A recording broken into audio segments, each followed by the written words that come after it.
Hi everybody, welcome. We're going to call to session the January 14th Town Council meeting, 7:10.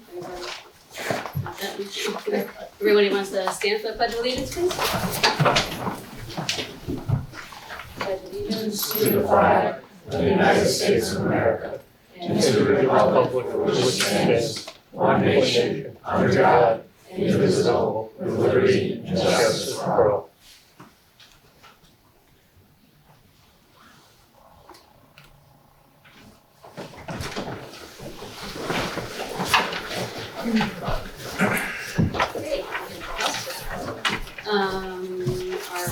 All right, we do not have any proclamations or presentations.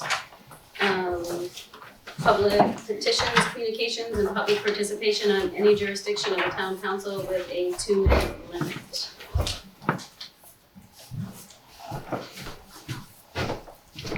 Hi, Karen Moran, 15 Willow Way. Just as you guys talk about strategic plan, as I believe is part of your goals or that discussion, just a suggestion to include as part of that, possibly a community conversation. I think that's a good way to get the community out and talking about a lot of issues and realities for town. Thank you. Facilitate it. Yes.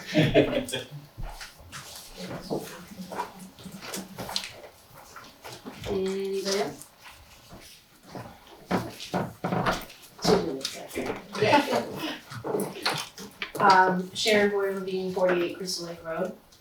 I've been grieving the loss of Ryan Chamberlain, who lived on and off in my home for 6 years and was a son to me. I attribute his untimely death to self-medicating his mental health challenges in the only manner he knew how. As my children and his sister watched the coroner's van pull in and remove his body in a body bag, I prayed that this would stop.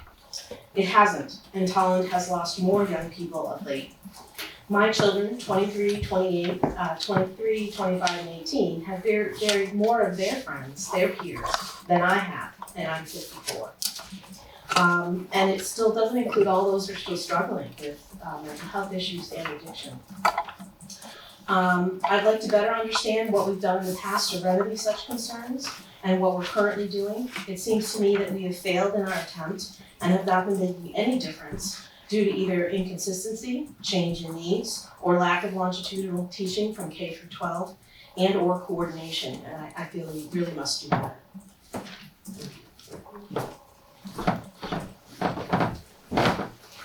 Anybody else? Okay, we have no public hearing items tonight. Reports of boards and commissions. Start with Barbara. Okay, I have a few. First of all, Lights met and we discussed a number of items to help some residents become more whole. So, in compliance, yes. We do have a special meeting this Thursday where one resident is going to come and speak to us about what is happening on their property. Planning and zoning met last night. We had a public hearing on a driveway and they were able to help move forward with some stipulations that are going to be happening.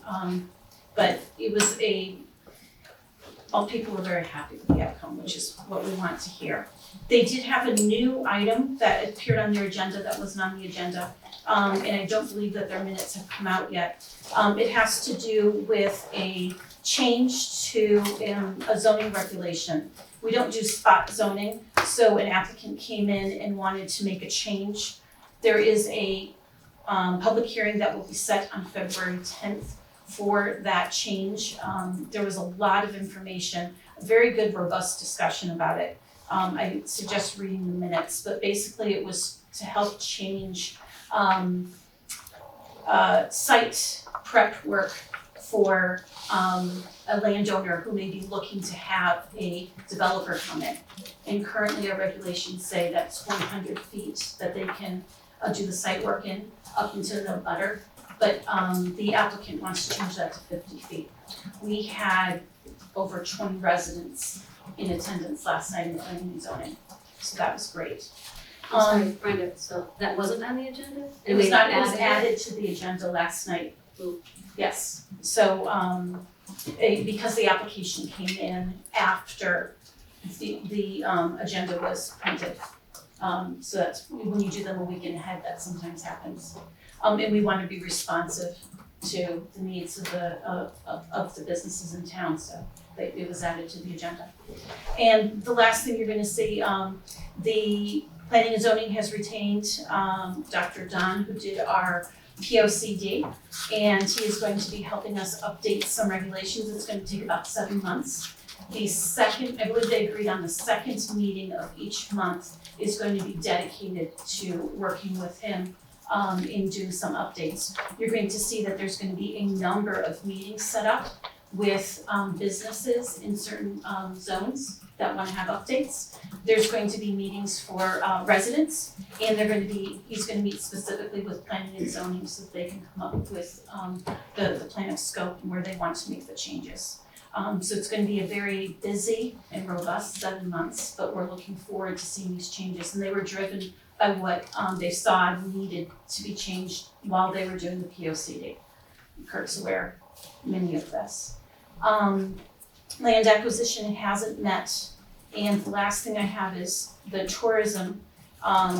We've been having meetings where one of the things that the Tourism Commission is going to be addressing is helping towns that are nearby college communities work with new residents to the towns, whether the people are living off campus or on campus, and it's how to capture some of that tourism when the families come and do tours of campuses, or when they're visiting their kids that are living on site. So we are obviously close to UConn, so they're gonna try helping us find ways to work with UConn, and anybody else who might be driving through to look at colleges. See how we can capture some of those tourism dollars. Because if you've gone on a campus tour, one of the first things you ask people is, where should we eat? Where should we stay? And Tallinn has a few of both of those, so. Our next meeting is the 28th, so I will be late to the next town council meeting because I'll be attending that tourism. Thank you. No updates on it. No. So there are a few meetings, I'm gonna go in chronological order. The Conservation Commission had a meeting on December 12th where they established their 2020 goals. They discussed their budget, they had they're establishing some nighttime stargazing walks as long as there's actually snow on the ground in the next few months. You know, as with the recent weather, there's nothing there. I think they postponed their January walk, but they're intending to do that and use that as a fundraising opportunity, and they're exploring other opportunities. They went over their Wannet presentation that the UConn students provided. They're going forward with that and waiting for kind of the final results from that course. There was additional discussion on a few potential site acquisitions, town management of the properties, as well as the supporting the stewards of all those properties. So after that meeting, we actually had our special meeting with the Conservation Commission this past weekend to do a site walk of the Wannet property, which is a roughly 100-acre parcel. 4 out of, I believe, the 7 council members were in attendance. It was very eye-opening experience. It was really great. Mike joined us as well. Or sorry, not Wannet, It's Hatch. Hatch property, my apologies. The Hatch property behind the Big White Plaza. Let's see, and then on the 16th of December was the Water Commission. They established a 1.5 meter rate for Stone Pond. They requested to have those installed, but there was no rate for the Water Commission to charge for that rate for that size, so they updated that. I believe not too much other business with the Water Commission other than just ongoing discussions of their activities on a regular basis and their annual maintenance. And then there was a Conservation Commission meeting on the 9th that I was unable to make, but just reviewing their minutes. One of their bigger topics was the property around 614 Tallinn Stage Road, where they're looking to establish a mountain biking trail that would be managed by the Conservation Commission Corps. So finding ways to start up bike race events and other fundraising opportunities to expand and establish that trail. And possibly working with the high school and other students to make that an ongoing activity for both youth as well as adults. What's that address For the for the mountain bike? 614 Talon State, it's kind of right before the plaza where Star Harbor is where the Where dental. paintball used to be. Oh, Yeah, so behind that area, yeah. Thank you. And then there was a final meeting, I'm technically not a liaison for it, but the Library Commission had their meeting, or Library Foundation Board had their meeting. Just an overall summary of their finances. They discussed upcoming events with children's library programs, grant requests that were completed, and let's see, there's one other item. The computers that they provided, there was sort of a statement on that in the past, the library board, the foundation board, and the Friends of the Library provided funding to purchase all the computers that are in the library. And at the time, that was seen as an enhancement to the library system. However, going forward, they're having concerns that how most libraries utilize computers as almost a mainstay as a utility, that they could have concerns from their benefactors that they're using funds inappropriately if they continue doing so. So that's something I think needs to be, that would be more so to the a discussion, commissions and petitions from the council members, that we start having that conversation, because with the 2020 census coming up, they indicated that there are at least 4 computers in the library that most of which are over 10 years old, but at least 4 are on their last leg.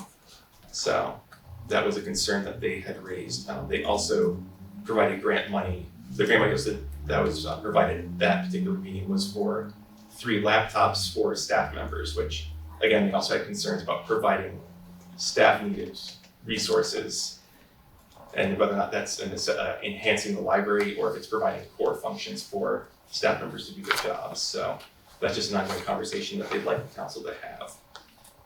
Otherwise, no other items. Remember that for petitions or Yes, during the budget. yes.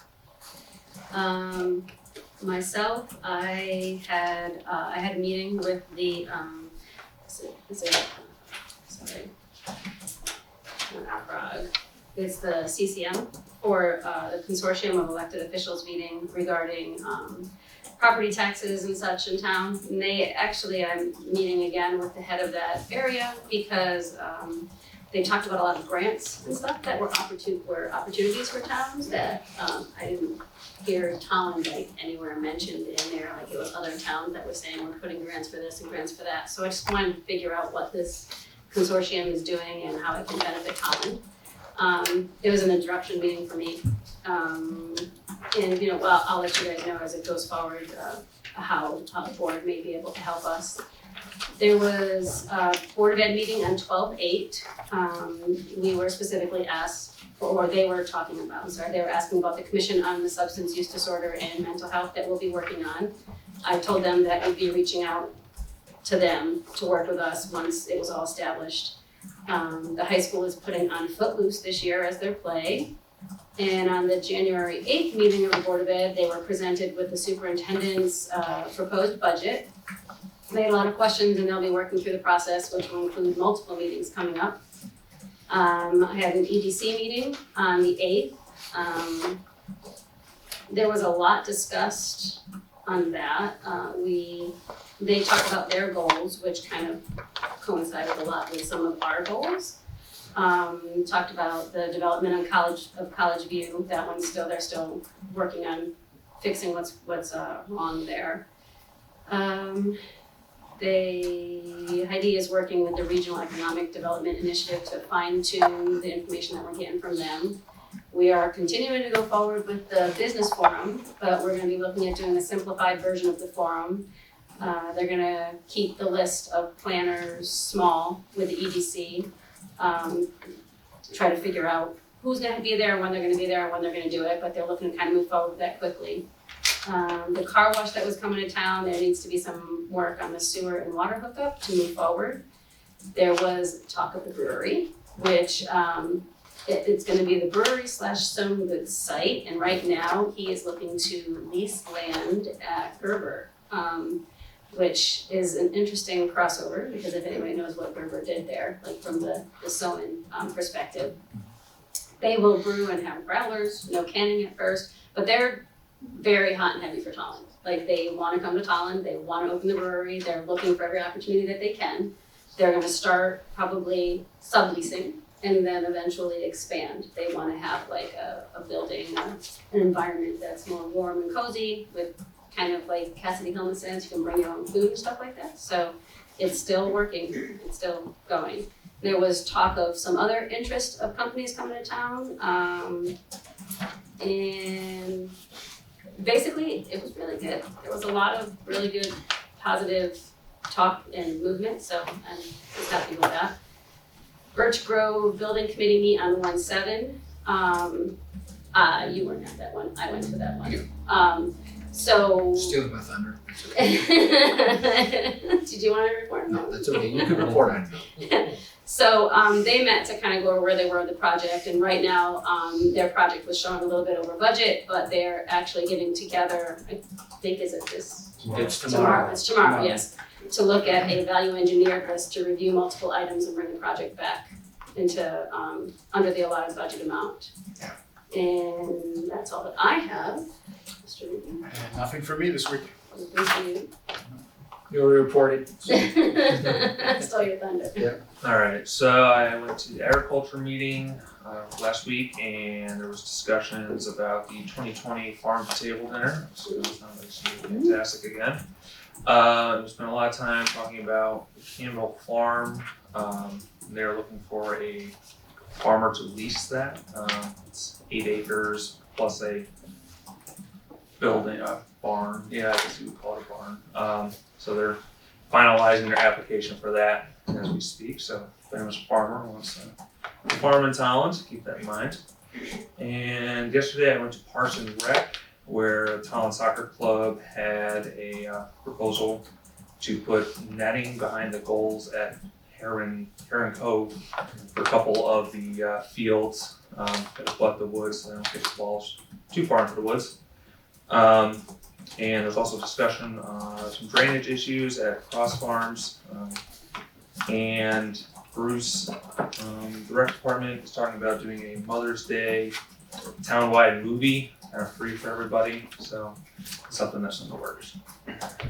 Good job on the soccer part, there's so many balls get kicked in the field with. Yeah. Nice black netting, that'd be great. They set the date for the Eagle Yeah. Freeze, right? Yeah, the Eagle Yeah. Freeze, yeah, so the Eagle Freeze is the 22nd of February. And I've been challenging people. Lou said he's gonna do it. Brenda has done it for like, you've done it all 4 years, right? Or 3 at least? Have they been there for years? I thought it was only 3. This is the 4th year, so this is the 4th like annual, so Brenda's done it. And her daughter did it in a mermaid costume, so, you know, Yes. gauntlet, Like I said, gauntlet, right there. I'm willing, right? for the highest bidder for the donations, I'll do whatever outfit they want. So, I put out on Facebook that, you know, a challenge out there to see if we can get more people. I know that the rec department actually challenged, the local youth sports to get them involved, so. Anybody feeling like jumping into Crandall's in February, we can have a town council, Make it a 60-degree day, I mean. you know what, that was last weekend, I've been on that, you know, this whole like, We have had days that there's been no ice at all. Yeah. And we've gone under, last year we had over 6 inches of ice.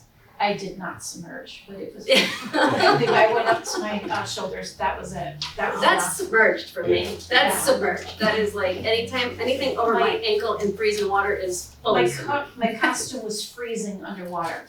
I could tell it was filling with ice crystals, so I decided not to go under, because I didn't want anybody to come get me. No. I volunteer Lou as tribute. Okay, so it's got 4 tires, is that yours? Jamie, last year, Bill challenged all the other boards and commissions to yeah. find a representative. I actually thought about that. I thought about if we wanted to, as a town council, challenge, Karen, you're here, the Board of Ed. There's a couple other I board see members. Chris, I see Oh, that's right, Chris. Christine, Jake, we got Somebody who's young and could We'll nominate Yeah, Tony. and stand like the heart-wrenching poll, you know, I think like I we think should Tony do can do it. a challenge, you know, town council. He would. This is like the best town council Board of Ed, like we can get planning and zoning Andy's done it and like, you Fundraisers. know. Andy has done it every year, like that's not even almost fun. To because raise the he most just money, I goes- think that's the biggest thing. Well, there you go. I think we need to like look this as a team building thing, you know. Oh, we also have someone sitting at the table who has never participated before or had the opportunity. Mike. Did Steve do it? How about that? Yeah. Okay, sure, yes, Steve. Mike's gonna be sick that day. Yeah, right. Down with the flu. I see a workers' comp plan coming. So, all right, I think we should definitely work on coming up with a proposal to challenge the other boards and commissions on that. Actually, so one other piece of news from the foundation that I forgot to mention, so there's actually some probate negotiations, and the foundation is going to receive in due time an additional $10,347. It was from the Lois Barlow Cox Cleary Trust.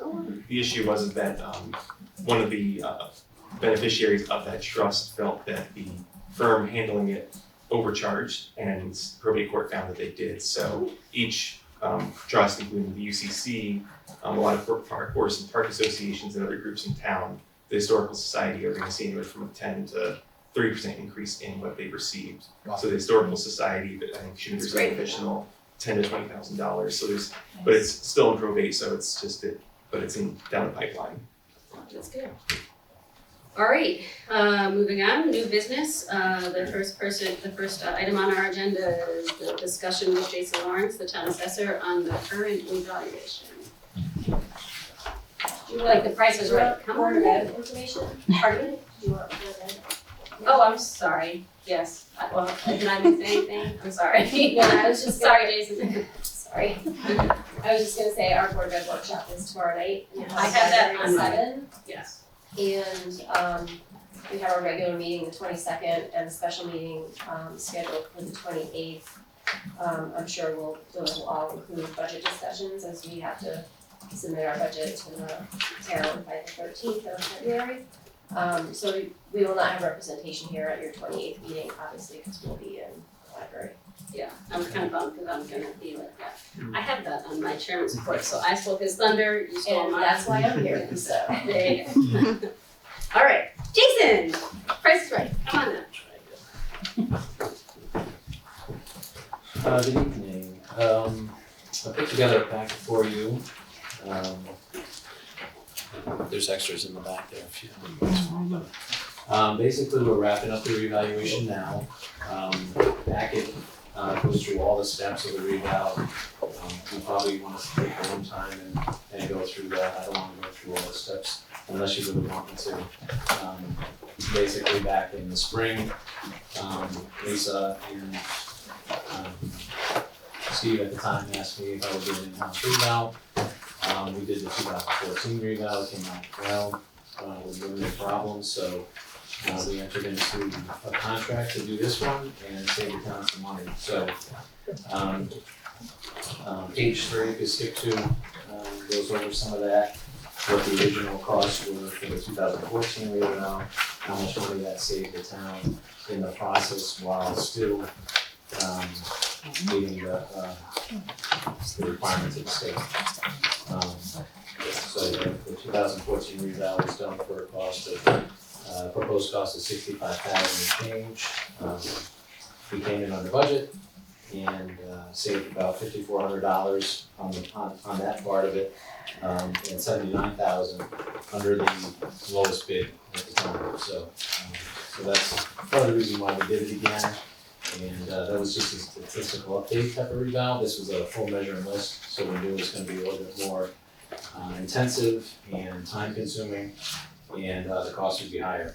So on page 4, I go into the cost per parcel for a current full measuring list, which would be $36 per parcel at a cost of $234,000 for the project.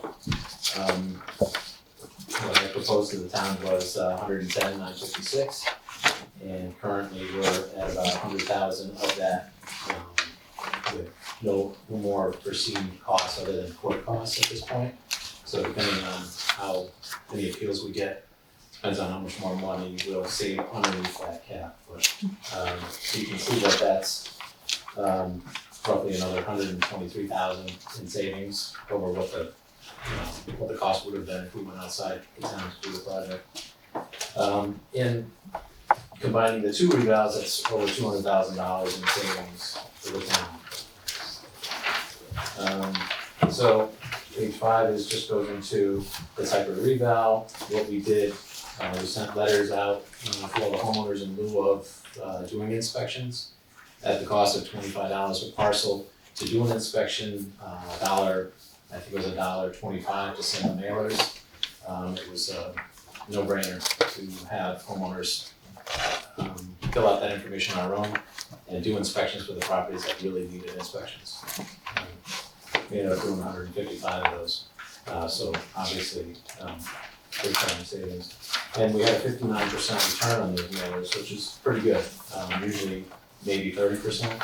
When I used to do reval before Talon, 30%, we were lucky if we got 30% return, so the people in town definitely responded.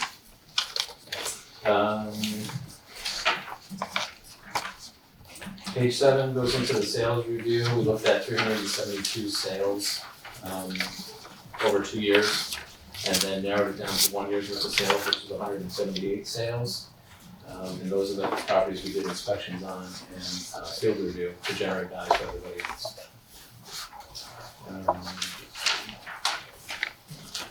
More methodology for page 7 and 9. Kind of that Facebook celebrity work out good. Everybody knows you know, I mean, I've done this for so long that it's not a big deal. I'm not a member of the town discussion page, so I've heard it from other people. But yeah, there was a little bit of charging people that everybody wanted to say, hey, who's at my house, taking a picture and driving away. Yeah. But for the most part, like the one that was out there, I stopped at the house, I knocked on the door, especially a long driveway, try to say hello, nobody's home, take my picture and then leave. You know, so it's short and sweet, but when your driveway's 1,000 feet long, you get a little nervous. Right. And just about everybody's got a camera nowadays, so. as long as Your you face can- went across many of the rings. That's right. So then page 13 gets into the sales that we use. It shows all the sales stratified by style. And page 12 shows you the range of where we have to fall in those sales to meet state statistics. The two different tests that are on here, the PRD and the unsold property test, are two tests that I have to give to the state after all the hearings are done, all the changes are made, so that analysis is.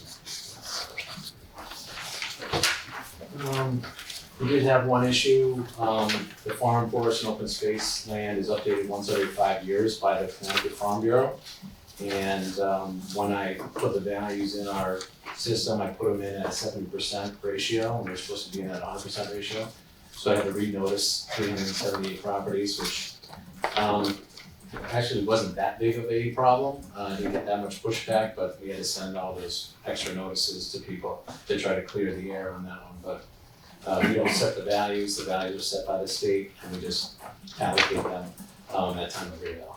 So that was a state dictate for the 100%, because isn't typically it's 70% of your assessed value, correct? Well, they give us, for instance, woodland forest is valued at $190 per acre was the last reval. It was supposed to go up to 240. Instead, I reduced it to 168, which is 70% of 240. And then the system then reduced it again by 30%. So all those went out low. So I had to go back up to the 240. And so it was all minor increases, but when you have 50 or 100 acres, it adds up quick. And we only had probably 3 or 4 hearings afterwards on those, but still, it always raises a flag when you get a second notice about the same property. So That was an issue that we had, but, hopefully it's all clear up this point. We've had roughly 75 appeals, go to page 15. I'm not done with the adjustments for all those properties, I'm still doing inspections, so, I'll probably find out, as we closer to the end of the month, what the actual total will be for all those reductions. Some of the majority of those were, Neff Hill, which is, subdivision, if you're not aware of it, has 38 or so vacant properties, and so they came in, they're appealing all of them. So if that 38 goes into that 75 number, so realistically, our appeals were minimal, less than 1%, which is great. And less work for me. Page 16 says, what does this all mean? Basically, revaluation is the redistribution of taxes to all the taxpayers based on the value of their homes, the value of their properties. So it's supposed to equalize values for homeowners, so you're paying your fair share based on what the state says we pay taxes on, which is real estate value. Overall, we're at a 0.69% decrease on the real estate side of the grand list, which means that the mill rate would have to go up 0.69% in order to make up for that loss in value. We still have all of the hearing changes that I need to make, plus any appeals that have come to the board or through the court. But by then, by court, you'll already have set your budget and all that will be finalized.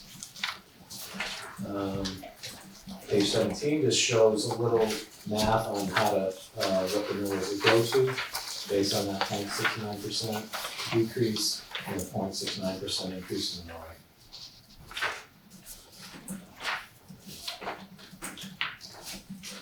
That's all I got. Any questions, Tracy?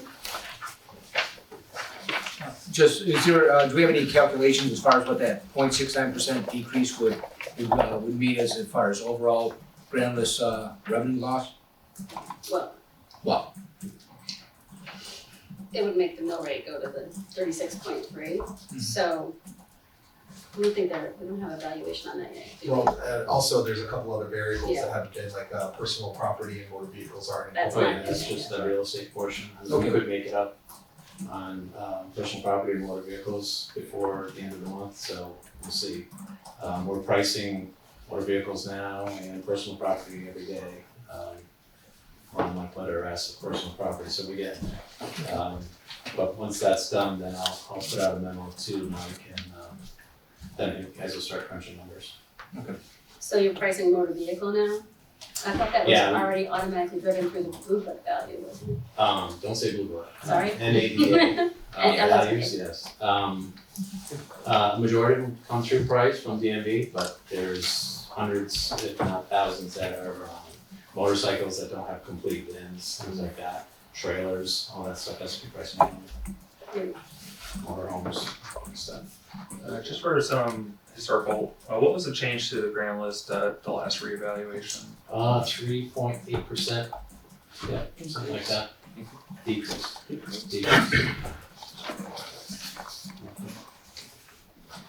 So this value includes, let's see, what my Cromwell Foundation numbers here. I had 58 applications at the time that I sent out notices and finalized that. I've gotten 9 cents, so I have a total of 67 so far. I don't close the door on those until basically I sign the grand list or there's no time to do an inspection. So these other 9 have come through as part of the hearing process, and so we'll have to make some adjustments with those. But the loss in assessed value is $5.6 million On those 9, on those 58. or on the 58? On the 58. What was that number? Yeah, 5.6. So we did add some back in this year. 14 properties were fixed, but a lot of that value got lost as we reduced values as part of the evaluation.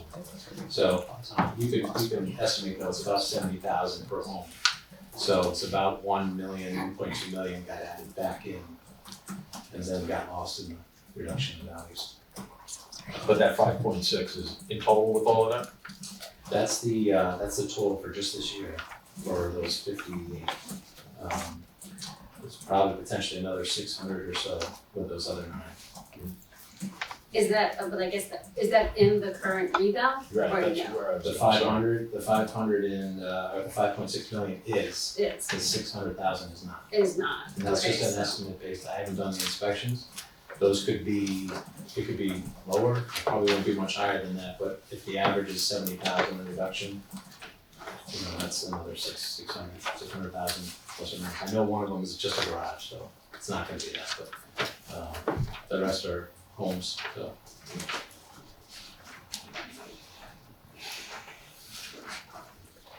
I did have a meeting with the, on the side note of that, the Government Accountability Office out of Washington yesterday, and, they're getting more and more involved with, requesting data. So, I talked to you a little bit about Mike. So, they're a little bit behind the state though, so they keep asking questions that the state has already asked months ago. So hopefully they can kind of get the two. I contacted OPM, so they would kind of bridge the gap a little bit and maybe get on the same page instead of, you know, the assessors don't like to be bothered at this time of year with requests for data. So hopefully that triggers some federal funding, some federal attention. Okay. Anything else? Anybody got any questions? Just a real basic level question, what % of the grand list is single family homes versus the businesses in town? If you know, Yeah, I don't know that off the whole grand list. yeah. Would it be pushing 90% or? Yeah, I think that's fair to say.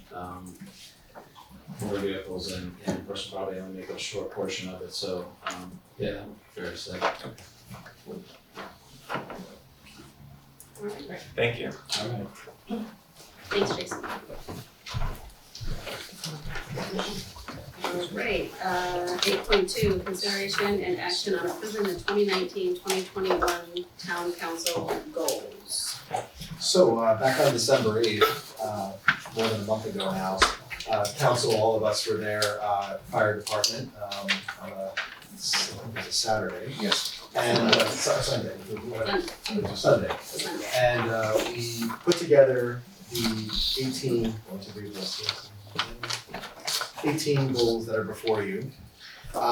These goals have actually been out there already in public for the last month or so as part of the minutes from that meeting.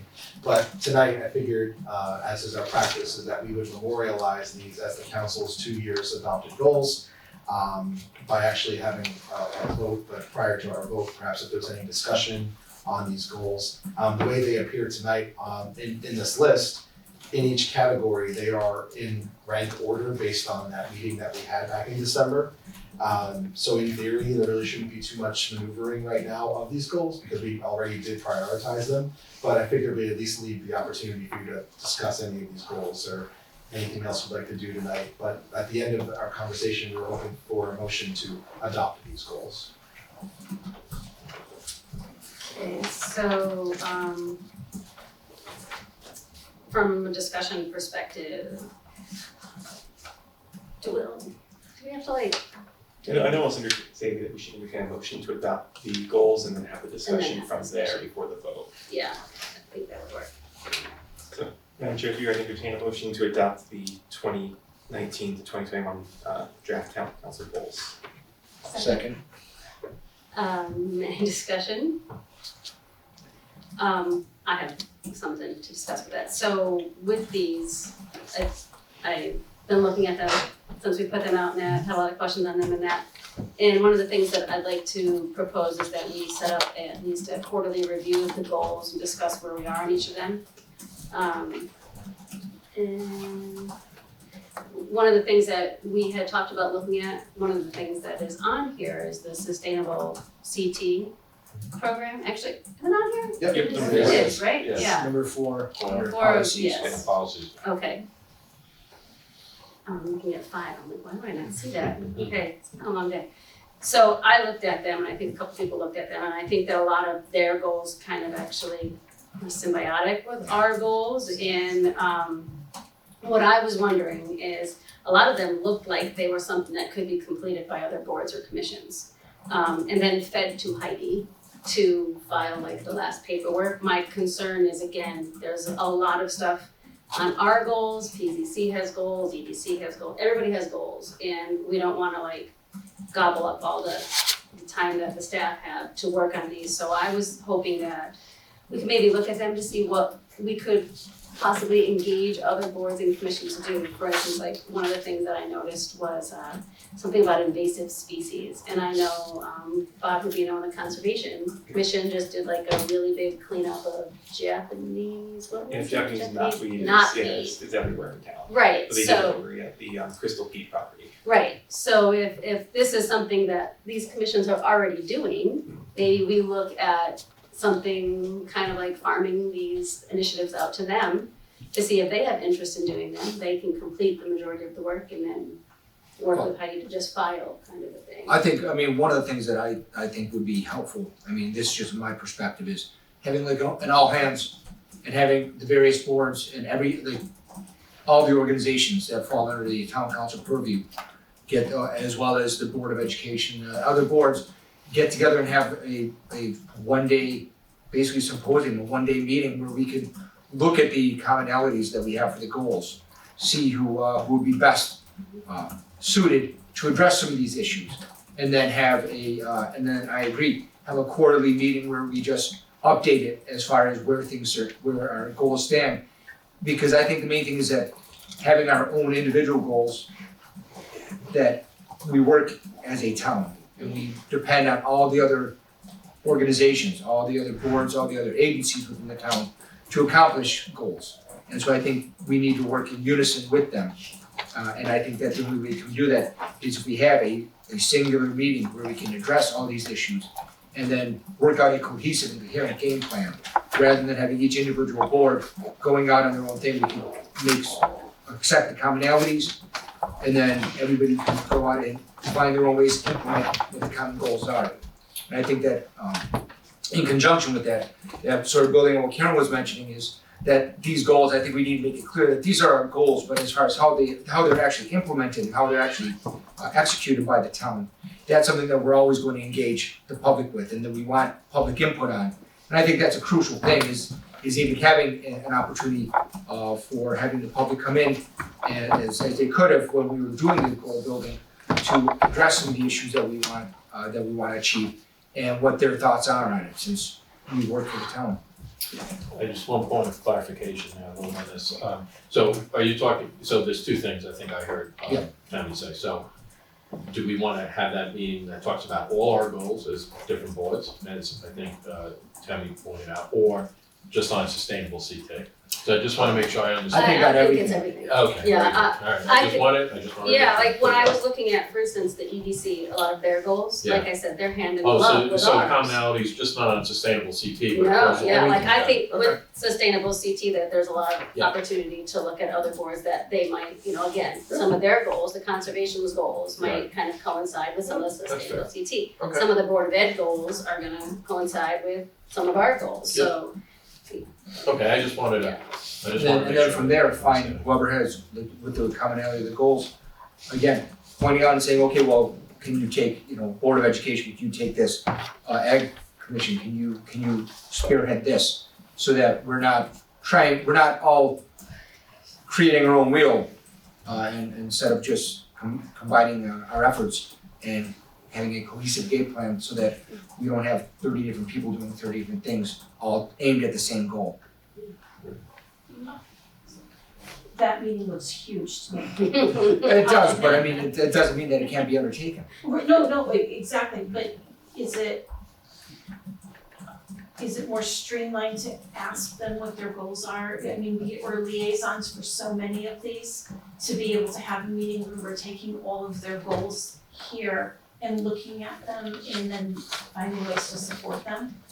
Well, I like the idea of a meeting in a sense it's kind of twofold, because I've been reading the minute agendas, meetings and stuff like that, and that's where I'm noticing, like, everybody's putting out their goals right now. It's like, oh, hey, that one, you know, like, there's a lot of commonality there, so it would be a massive meeting, and I don't know how we would, I don't know, I'd have to really think about it, but I don't also wanna just like take all of their goals and be like, oh, Board of Ed, this one kind of matches ours, why don't you work on it? You know, like I think it's a cohesive conversation because they're all independent boards, right? Some of them are appointed by us, some of them are appointed by Mike, some of them are elected boards, some of them like all over, so it's like we kind of have to respect each other's domain there, right, to say, you know, hey, we're matching up on this, you know, so do you wanna take a lead, how do you wanna do that, what can we work together on, so we're not all doing, like for instance, one of the things that EDC had was, right on their goals was a branding and marketing campaign, come into the town council for a branding and marketing campaign, well, lo and behold, we've got something on our agenda, on our goals that kind of matches that, so rather than them coming up with a whole idea of what they wanna do and us coming up with an idea, like I think if we work with them, you know, then I'm not sure how to formulate it yet, but I think, you know. It sounds like what would be a good middle ground would be having Mike identify each goal in which respective board or commission would have cognizance over that issue. Maybe identifying the respective liaison and then having that liaison work with them to do the quarterly updates, or at least provide that notion that we have a shared goal, and then from there, establishing those quarterly updates as a part of a larger, you know, we do our monthly updates for our boards and commissions, having that be a larger quarterly, saying, you know, well, we have this goal, this is where they're at with that. Or even take the chair of each board or Yeah. each organization, each agency, and having them come in, so instead of having everybody just having, you know, the town council with the chairs of these different groups, and then discussing it that way they can then go back to their respective organizations and boards, work out a commonality game plan that we could then report back to us or work with us to get that done. I hate given personal experience with and dealing with, you know, again, falling on background with military operations and organizational theory, that when you deal with just liaisons, there's always gonna be some issue. Yeah, no, that's sort of comparable to what we had at our first council meeting together after we were elected, with the Library Foundation coming in, and they kind of did discuss to an extent how their goals aligned with some of the plans and programs that the library is already providing. Right. So. Well, I think something that we did the last council did also is, at some point, all of the boards and commissions came in to kind of report to us, like, hey, this is what we do. Which, you know, technically we should all know, but there's so many of them, you know, where none of us know all of them. So they would come in and kind of give us like a 411 on what they did and what they were up to and that. But that took a long time because it was piecemeal of when this one and when that one, you know, so. You raising your hand over there? No. You're raising your hand over there. So, I don't know, I think it's something for us to think about, like how we can work with and support the boards and commissions and kind of find that symbiosis of what they want to do. Maybe kind of a combination of liaison, working with the chair might be, I think a meeting could be pretty cumbersome. And I think working through liaisons and the chairs might be a better approach to it. I think it'd be easier to handle that way, I think. Yeah, it took 4 hours for the 7 of us to sit down and come up with this. If we're putting 40 people in a room, I can't imagine how that's gonna go.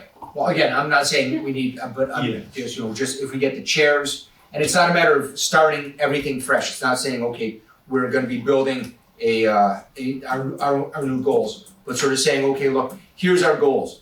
Where do you see your goals fitting with us? Where is a synergy that we can build upon so that we can, so we're not duplicating efforts, and that, you know, that there may be a certain nuance that we may not have considered that other group. So if we have everybody sitting there in the room at once, that it's an open discussion as far as how we can all achieve the same thing. And I mean, I know it's gonna be cumbersome. I've been through meetings like this before. It takes a long time, it's a lot of work. But at the same time, I think that's the best, that's what I'm proposing. Because I think that we can get a lot accomplished and get, and so that everybody's on the same page. That's just my thoughts. So then the first step would be ideally to, once we pass these goals, to maybe direct Mike to send them to each board and commission and have them review and respond to Mike as well as their respective liaisons to identify those goals that they share commonality with. I like that idea. I think if we could definitely send it out to all the boards and ask them to kind of review it and look for anything that's symbiotic to what they're doing and work with their liaison, I think we can kind of discuss if we wanna do like a formal meeting or if we wanna do something smaller with the chairs of each area. I think we all have the idea of what we wanna do, so maybe Mike, the first step is sending it out and saying, hey, we're looking for your feedback, these are our goals. Yeah, we can do Where do you that. see them aligned? And this actually falls in line with your policy number 2 goal, which is a collaborative environment with all the boards and reporting to the council, so this is actually a goal in itself Yeah. to do this. So check that goal off. Yes. Yeah. Put together a I don't know. spreadsheet that outlines each of the, I'm just joking. See, we're already doing it. Any other discussion? No? All right, all those in favor of adopting the goal? Yeah, I just wanna ask one question, way down at the bottom when we have the new committees, there's 4 different committees listed there. Obviously, once we adopt these, it's not just like they're automatically in No, yeah. existence. No. We need to- We're going to be, and I'm just using that as an example, we're gonna be looking at each of these individually and how we're going to be implementing them. It's not like we're, just because it's there, doesn't mean that after we Yeah. approve these, Right, we did it. Right. great I point, I just think want- that, yeah, Yeah. that That's a simply point by of saying that. clarification. Because we could have a goal of creating a commission and have it not happen. And it's not necessarily a failure, it's that we learned things along the way that made us realize that there are other avenues to do that goal. Right, so maybe an amendment to those would be, say, examine the creation of these committees or commissions. Yeah, the language in there is pretty definitive, so I agree with that. I think we should soften it up a little bit. Was there anything else that we missed like that? No, because actually I was gonna say for financial goals, it's dual, because it's both a potential commission as well as a financial goal, but goal number 2 under financial says by considering the implementation of a shared services committee. So it's sort of all in lines with that if you said consideration of implementing a commission on disability, so that might be the verbiage that we use since it's been previously provided. And how about for the public-private partnerships, we'd say, examine the advantage of? Which, that's That's under policy number 3. policies number 3. Exam. Just because I don't want someone to come through and say, hey, you said you were gonna do this public-private, because it says you're gonna take advantage of them. I just wanna leave us a little wiggle room. So are we saying on the new commissions, we wanna say explore, cause like, for instance, we're already talking about the Commission on Disabilities, and tonight we're starting conversations on the Commission on Yeah. Substance, so we're kind of already working on those, so do we think explore would, I can't seem to spell So explore. explore the implementation of, Yeah. or explore the creation of. Explore the creation, I like that, cause yeah, So we'll just change the wording for those 4, so each one starts explore the creation of. Or discuss the creation of, or, yeah. I like explore, yeah, I like. Yeah, explore, because discuss things we might not even decide to Just talk about. Right, I mean, yeah, the reason I say that is because we Yeah. may decide that we don't need one of these commissions. Yeah. And we may find out that there's already people doing things that we weren't aware of, and we may not need the commission, so. And then after we approve these, there's one of these that I'd like to discuss for sustainable CT, because it's something that's actually, we might get points for. So that to let sustainable CT take a lead. Do you mean the goals or? Yeah, one of the goals for infrastructure, enhanced communications with residents, that's actually one of the sustainable CT's point programs. There's a lot of these are actually on sustainable CT. That one's really fast up. So how about petitions from the council person, do you wanna talk about it then? Okay.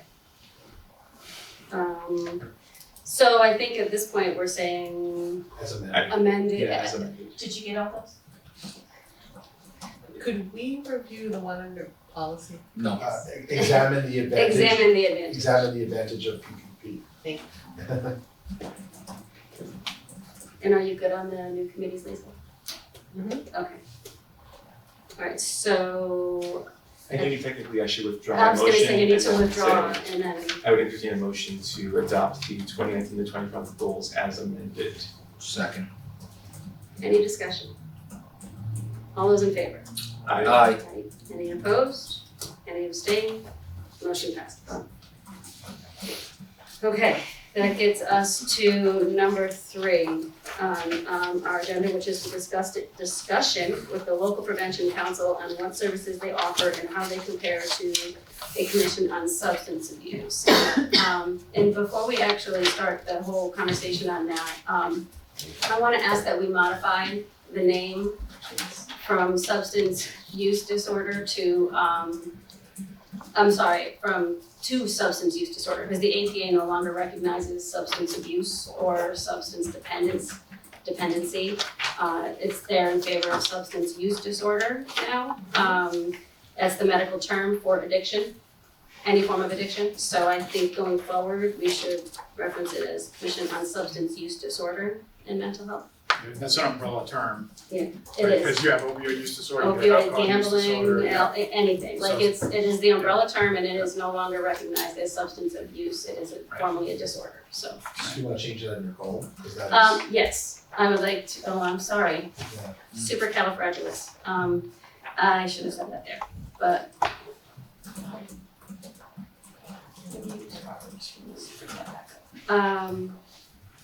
No, I think that I mean, it's just a renaming, Well, we it's not said a. as said amended, we examine. said as amended, so can you please change disuse, substance abuse to substance use disorder?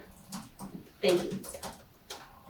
Okay, with that said, Mike, Great, so we kind of left the wording of this agenda item to be flexible because according to your goal, when we just amended, we weren't sure if the proper way to approach this goal would be to either try to create a new committee that deals with substance use disorder, or if we'd like to try to bolster something that we already have in existence. And so tonight we have a few representatives here that currently serve on the local prevention council, which is an existing Tolland committee. It's a committee that's comprised of several staff people in the town, as well as the Board of Ed, faith-based organizations, law enforcement, public safety. It's a really good cross-section of the community. And you can see in your packet who makes up this committee.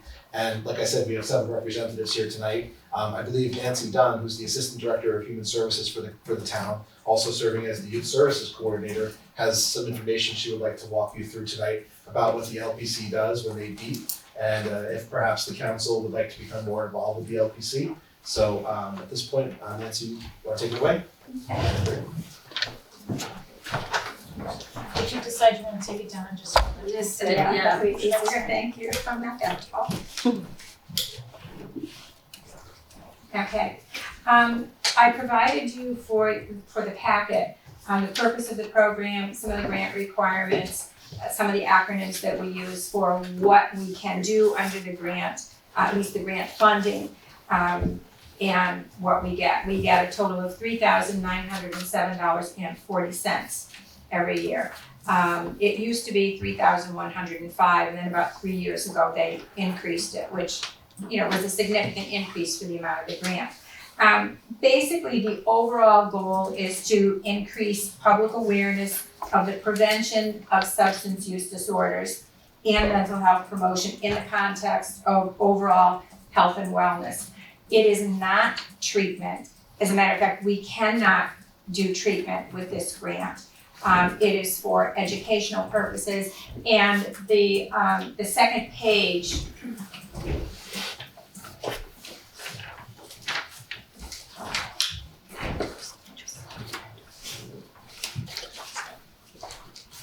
down at the bottom, you can see who is on it. And we do have Bev, and who's our Director of Human Services, and Jeff Gallagher, who is pastor at UC Collins, and he is also the pastor for the fire department. He is here. They have substance-free activities and information dissemination, which are on the next slide. And those are the things that we focus most on. There are some other things that we also do, but probably our biggest focus is on substance-free activities and information dissemination. There is another sheet. I don't know if everyone got one when they got their agenda, but if you didn't, I will pass it out.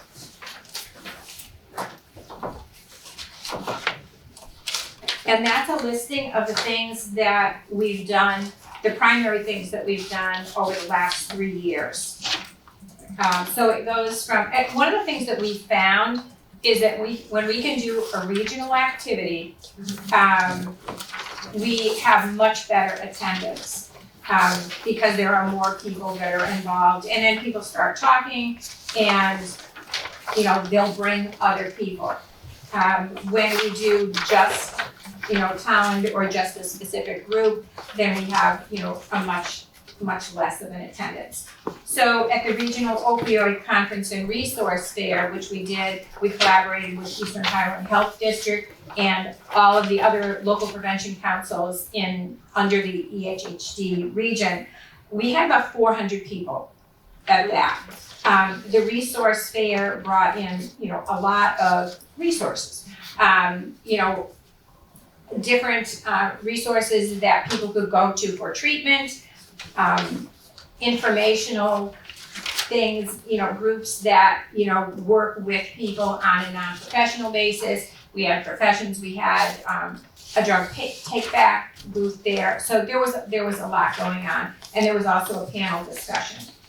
So that was excellent. Since then, the Regional Opioid Work Group, which is what we call our little group, has developed and distributed informational handouts and resources about, I am an opioid user, where can I get help? And another one is, I have a family member or a loved one who is an opioid user, where can they get help? So that it attacks it from both angles.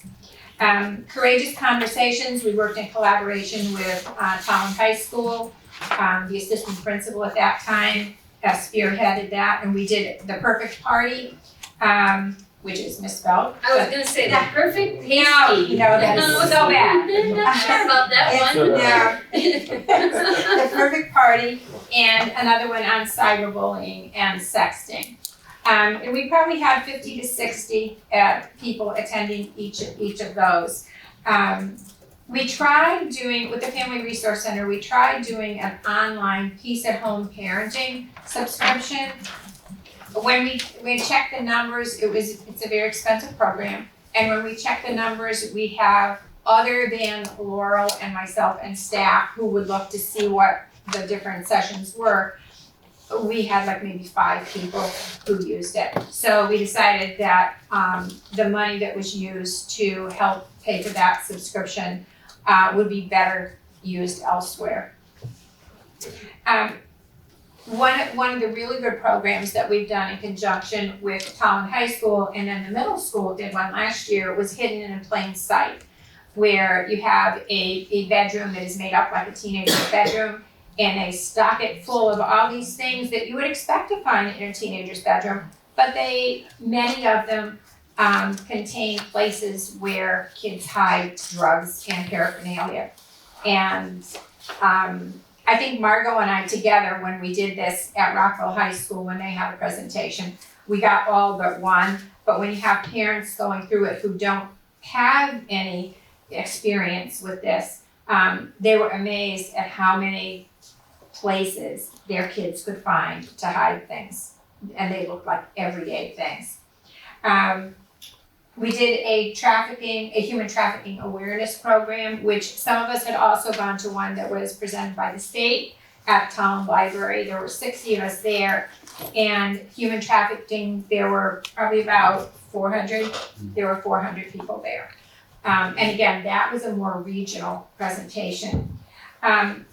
We also just did a suicide, what we know and what can help, and that was a collaboration with Jeff and UCCT, and the Connecticut Suicide Advisory Board. And we probably had, 50 or 60? Yeah, people there. Then we go down to prevention and our substance-free activities. And there are two primary ones. One is the coffee house. We do that 3 times a year.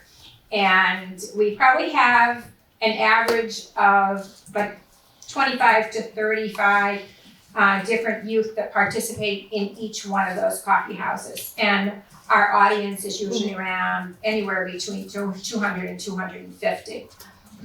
So the kids have to audition, they have to be performance ready. So it's an excellent program for them. And we do our summer musical theater program, which, and no, I don't know the name of it yet. I was gonna ask. Just in case, I knew you'd ask. We have probably about 150 to 175 youth. They're not all on stage. A lot of them are backstage. They are, building sets. They're helping with costumes. And we have an enormous number of parents who volunteer for that. So we, have them rehearsing for 5 weeks, and they're busy Monday through Thursday night, ages 7 through 18. And 95% of our staff have gone through the program, so they know the values. And it's a lot of mentoring, a lot of intergenerational connection with people in the community. And if we know that somebody's struggling out there, then we can sort of, build a relationship and sort of introduce them into participating in some way. And that goes on. I think we're into our 24th year this year, either 23rd or 24th. So we also list some additional programs that we're looking at, and we actually have an LPC meeting tomorrow. And we'll be talking about some of these things. And Jeff and I have met with Walt, and we'll be talking about some of the things that we want to do maybe collaboratively, and if the community wants to build off of something that the school is already doing for students, then we may offer it in the community as well. Some of those things include QPR, the question, persuade, refer, and that's like an hour-and-a-half training program, which we did back in, I think, 2013 also. A lot of times that's coupled with Narcan training. And there's another one that's very similar to that. It's called Safe Talk, Suicide Awareness for Everyone / Talk, Ask, Listen, and Keep Safe. And that's a 4-hour training. And it's basically to prepare people to respond to either youth or adults who are maybe considering suicide or at risk for suicide. I'm sorry, did you say that's something that the school is doing and you were, or? No, the school, I think you've tried QPR or you're going to do QPR, I'm not sure. and I'm not sure. And that's something Walt's Is that answer. for adults or for peers? There are, it can be either. It's for, basically the trainings are usually for age 15 and up, but they teach someone, and it could be either a peer, or if you are an adult and you see one of your kids' friends or even your child who you think is at risk, then it helps you learn how to talk to them about that without becoming confrontational, without freaking them so that they just clam up. We're also looking at some mental health first aid training. That's an 8-hour program. It can be brought to the community for a cost. 8 hours is a long time for anyone to commit to that. But I think, Jeff, did you already take it? Mhm. Yeah, and I'm scheduled to take it, so that we are, more prepared. And that deals with a lot, it gives you like an overview of how to help somebody who is developing or already has a mental health issue, as opposed to, the ones that are maybe involved with drugs. They don't have to be involved with drugs to have a mental health issue. So, and then NAMI has a 12-week session that I don't know that they're scheduled to come in this area, but I think it would be something that we want to look into, and that's to help people who are living with people, family members or loved ones who have mental illness. Trying to help family members understand the mental illness, that's often very difficult, and support the loved ones, but also take care of themselves. So those are some of the things that we're looking at going forward. Are those things there, are those dependent on the grant money, or are these just regular programs that we're looking at? Some of them use grant money, but we're really good at getting things without a lot of money. So, Yeah, I think one of the things that we're, coming back to what we talked about for our goal was really the education for the council, right? What's out there in support of this, so this is helpful for us to Okay. understand a little bit more Great. what's out there and what's being funded by, by grant money and things like that, so Great. appreciate the update, thank you. okay. Any other questions? The reason you're here is because this was my goal, and just for your knowledge, I work for a company that manufactures a medication that treats opioid dependence and alcohol dependence. And I've been to probably every treatment center in the state, and for 14 years I've been doing it. So I think everything you're doing is great. But when I hear a story like yours, and I'm very sorry that your family had to endure that. When I hear a story like that, it makes me think, what could we do? What can we do as a council to reach him? I don't know the answer. It's not just him. It's We have Oh, lost I know. five Believe me. kids. Oh, believe me, I know. Since I know. How I'm do just we using him assess as an the example. successes of this? Where's the assessment of what, we can count numbers, we can count heads, we have 200 kids per class, per grade approximately, give or take? But our positive youth development reaches less than 300? Right, so that's the I mean, question. so there are other things that other kids might be interested in that we're not doing. We have Rachel Vibes, we have all those other things too that engage kids' sports and activities. But how do we assess, other than head count, how these are working? And are the people that are implementing these things getting continuing education inputs, like you said, you're taking classes, to understand, are we walking in the right direction? Right, and that's what I'm trying to get at. And that's So- why I brought this up, because I'm very familiar with the treatment community in Connecticut and how fragmented it is and how difficult it is for people to be reached that need the help. And if I do nothing else on this council, except get one person into recovery who needs to be in recovery because of something I did, I'll consider my time well spent and successful.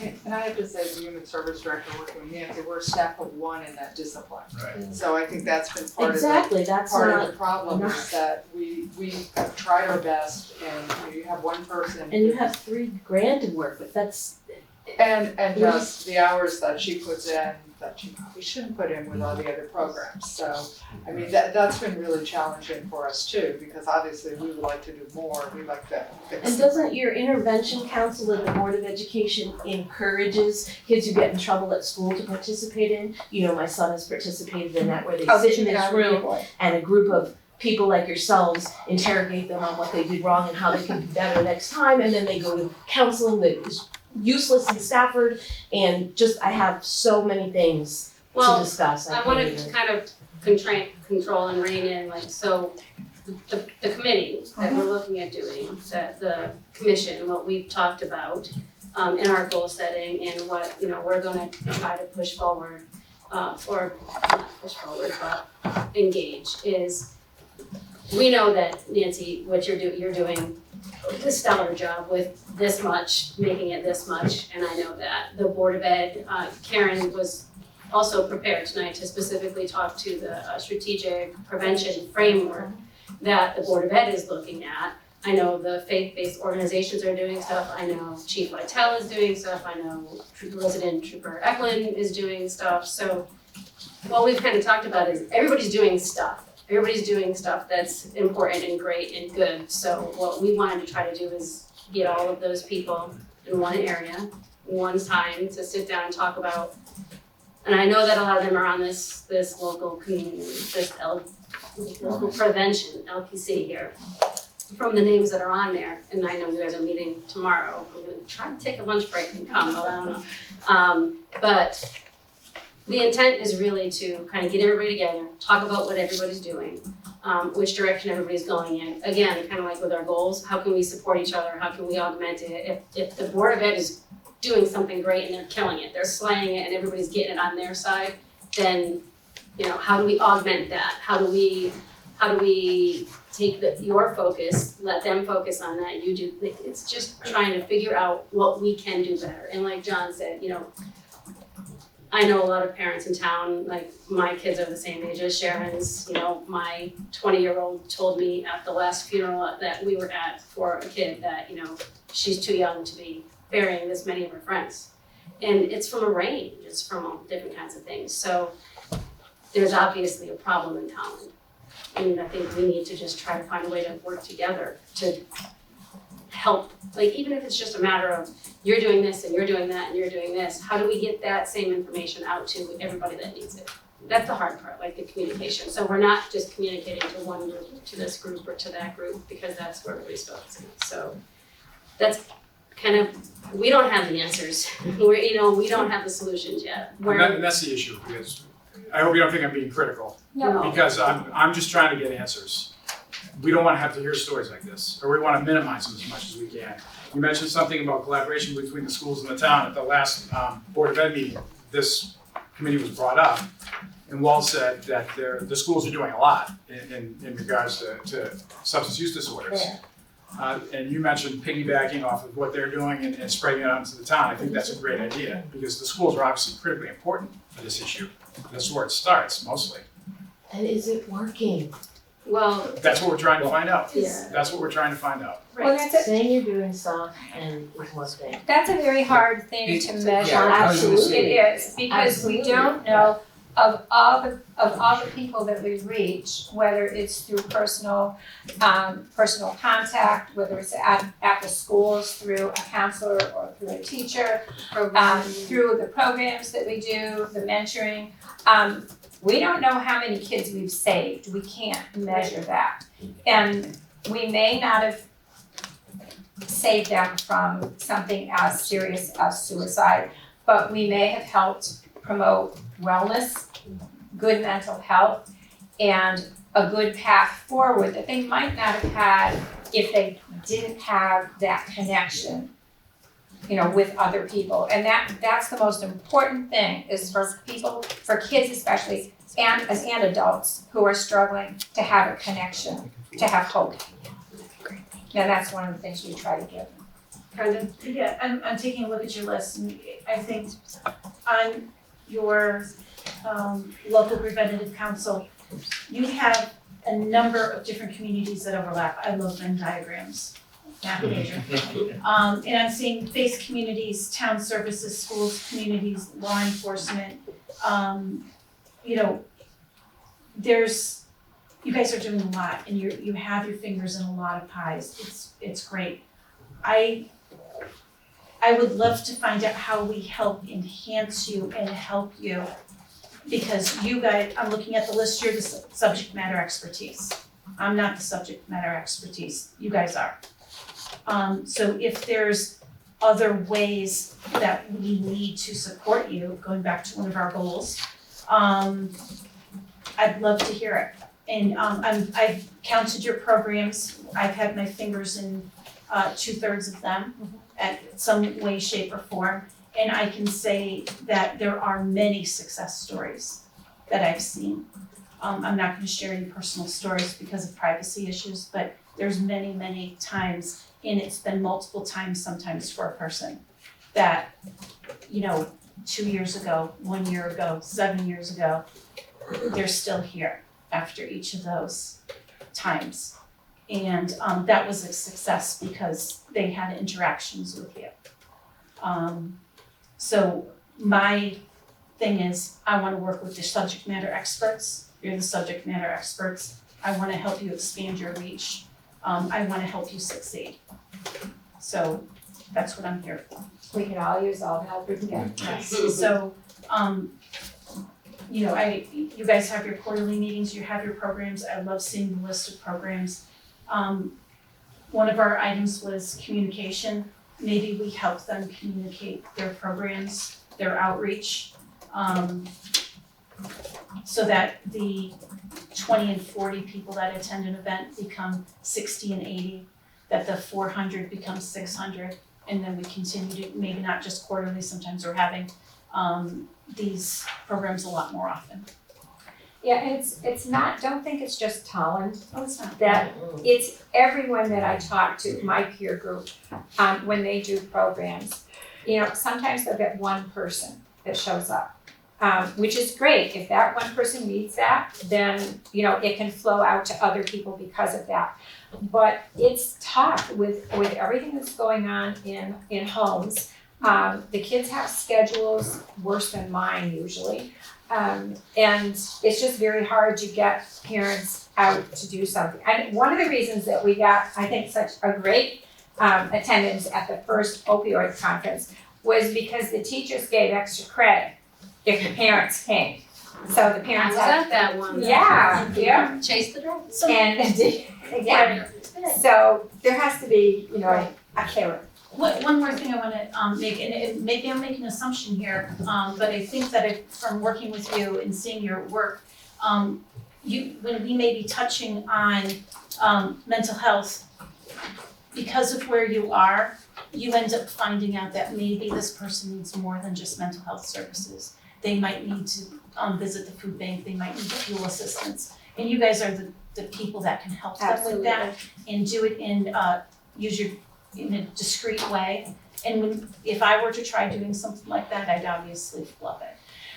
Because you guys do such an exceptional job. So making sure that we have you as the experts on the front lines opens up more doors to people to receive help in more than one area. And I think sometimes there's a lot of overlap. Am I capturing that No, and correctly? sometimes it's the other way around too. They will come in for services, and when you're talking with them, taking an application or just finding out what their needs are, you find out they need a lot more than food. Right. Or energy. They need some additional help. And sometimes just being there and listening to them is what they need. So I also wanted to say, Nancy and I, we're not the experts in the community either, and we struggle with the same issues that she had brought up, Sharon, and you know, as all of us, it's like, how can we fix this? How can we help? How can we do a better job? But it's really hard when you have limited resources and limited staff time. So I don't know if that's something trying to engage the community more or more volunteerism, but you know, we try to do the best we can with what we have, but we're not the end all answer. And I know we have a lot of limitations too. And I think that the one issue is that this isn't something that's unique to Talent here. I mean, my regular civilian job, seeing the issue and really the scourge of drugs coming across the state, out from Hartford, out from Danielson area, out Willimantic, and dealing with all these communities within my jurisdiction, this is something that everybody's trying to come to terms with. And I understand your frustration as far as trying to figure out how we can best find something that works. But all of the communities are trying to find what works for them. That if there was a thing that we could say, yes, that this is the one thing that's proven to have results, then we would all be implementing it. But we can't find that because it's an elusive issue.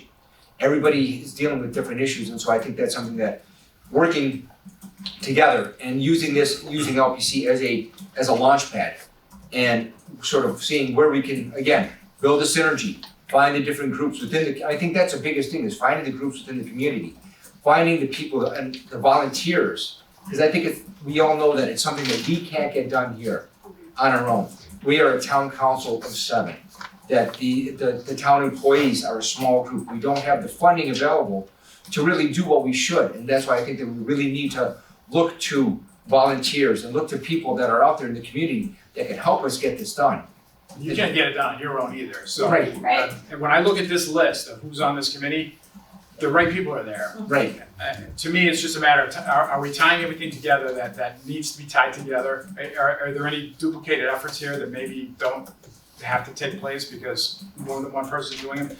That I don't know, but I think it's worth exploring. The people missing from that list are the parents in the community.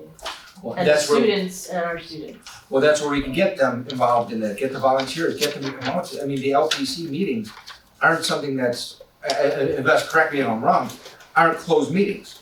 It's something that the people are available, so we'd love to have you get involved in something like that, and we'd love to have the students get involved. The thing is with the students especially, you can't force them to go.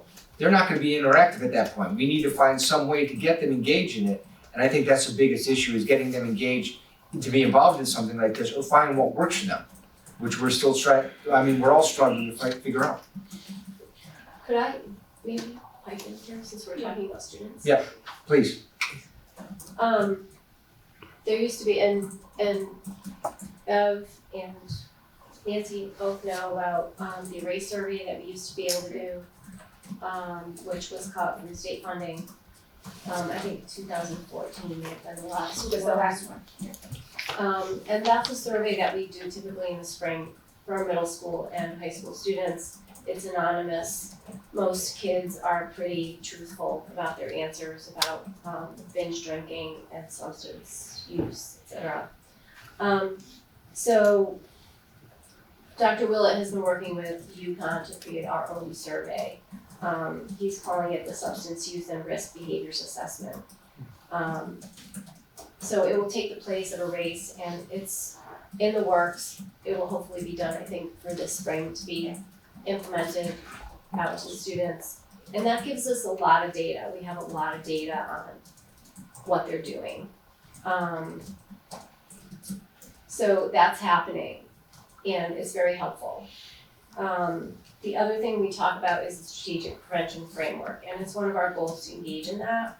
And it's something that, maybe the council could maybe read up on. I did print out one from Substance Abuse and Mental Health Services Administration. This is their guide. I can send you guys the link to it. Right. It's, Can we put it in our I'll give minutes? one to Tammy. Thank you. Is it? It's 45 pages, so I did one. Yeah. But it's very explanatory about how it works. It's something that we thought could spill over to the community, because it really should be. Your framework should include the whole community. Businesses, coaches, faith community, everyone in the community should be part of that network. And it's, I think, a start.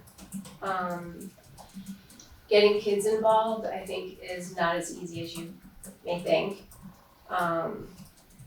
Dr. Willett does speak to our student council on a regular basis and meets with them.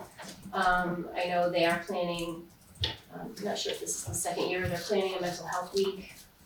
Because the kids are all talking about it, they are, and. It's hard not to, it's their peer group. Yes, sure. And I think this community needs to grapple with what they're gonna support as far as resources for our kids and our families and the whole community. So I hate to say that during budget time, but it's reality. And if we don't have the resources, it's even harder. Well, I think you make a good point, and I think again, that's where we were kind of trying to hope to go with all of this, is what you're doing in the schools, if it's working, then it should be something that we're trying to push out into the community. And when I read the backup that is on the agenda here, the purpose of the program, the last sentence of the first paragraph is the overall goal is to increase public awareness of the prevention and substance use disorders and mental health promotion in the context of overall health and wellness.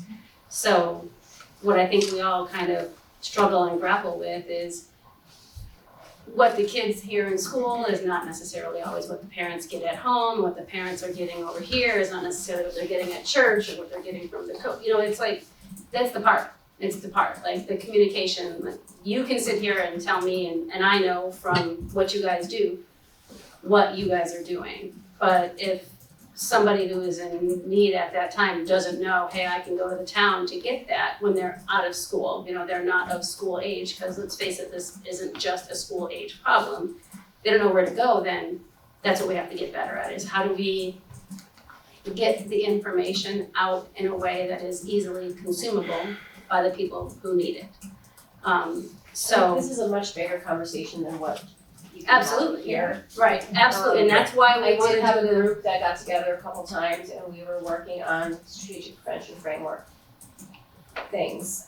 We had a prevention training person come and help with our facilitation of the meeting and things like that. It's a lot of work and a lot of people that we struggle with scheduling and things like that. And Nancy came and came too, because they're everywhere. And we talked about forming a coalition, which is a little bit different, I think, than a commission. But we were working on mission and vision and what our goals would be with this coalition. So, I think that's something maybe we need to revisit as we talk about what this community wants to have. Let's try to get, that's ideally what I think we're going for here, right? Is to kind of do that. If that's the support that you guys at the need. table and you need, Right. That's the key, right? We need all the stakeholders from all the different organizations that are providing something to come together to try to form, a cohesive, all right, this is what we have, this is what we're gonna work on, this is where we're gonna forward this is that we're gonna get it out into the community, we're gonna get the information out there.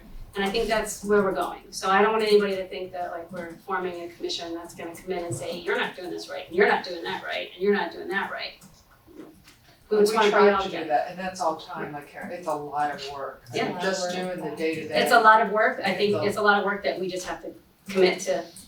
Or we're gonna help get it someone help us Yep. do it, because it Absolutely. ends up falling all back in our office. Right, and we don't want We that, succeed. right? Exactly. We're not Because then we just keep doing this. Yeah. We just keep doing what we're doing, is talking about it and not like, if this has a plan that will help us with the kids and then will help us take from the 18 That's to. just a model. Well, It's I'm not just like- saying, obviously, but if this will help us get from here to the soccer field, to the, to the Rage Robotics, to the church, to the Cub Scouts, to the parents at home, then this is what we should be looking at. We don't know what this is yet, but I think the only way we're gonna know what this is to get all of these different groups together to discuss it, and work in one fashion. And I do think Sharon has a very good point that, we have a lot of people on here in the community. And I'm not saying that nobody doesn't do this, but we have to be very cognizant of the voices of the people this is affecting and having them at the table. Because, what we think worked didn't work for the last person that we buried. And that's where we have to try to figure out what we can do better. Where, like you said, where do we miss? If we can stop anything, and this that you gave me, Beth, I think this is something that you should probably share with the council. First of all, I have like a million questions, but this was great, and it talked a lot about peer, like peer support and whether it's peer adult, peer kid, or whatever, but just having that community.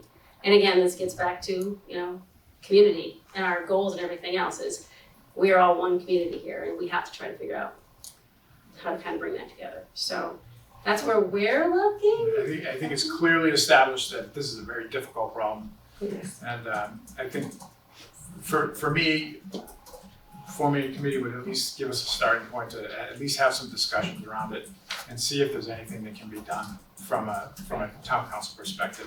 And how can we help? That's where I'm coming from. How can we help support, you? Whether it's you or the faith-based or the BOE, like how can we It's help? all of us together. Exactly, Right. we're all literally in the same boat on this, so how can we help you? I think that's what we want to establish. How can we help you? How can we But I think one of the pieces pieces of information that is extremely helpful and is critical when we try to go after grants, and it's information we don't have right now, is the follow-on to the 2010 and the 2014 Erase Substance Abuse Survey. Erase used to pay for it. And then there was a lot of restructuring and their budgets got cut and everything, so they could no longer do that. And that's about $6,000 worth of survey costs. I don't know what it would be through UConn. But this is something that they recommend the Pulse being taken every 4 years because that's a class that has graduated. And now we're on year 6 and we hope to get it done. If it happens in the spring. Yeah, then we hope to do that. But Does the health department? I mean, I work for Yukon Health, so I can't I imagine don't that know there who aren't it some is. resources there or Yeah. some resources in the Well, and that's, Department of Public Health that offer something like that. Department of Public Health does not. We work with them, with Eastern Highland Health District, we work with them. For, Well, I mean in Hartford. oh, okay. Well, I Look think at we how have many- to go I through mean, the Eastern health department for the entire state, not the individual regions. You know But the how the same health bureaucracy is, we'd have to go through Eastern, I think, before we can, Yeah. you know, like Well, there might be. But that's something that we can examine. Yeah. Right. That- Well, Right. there might Get actually be Eastern a to go around We're to talking that, about to small that pots effort, of money.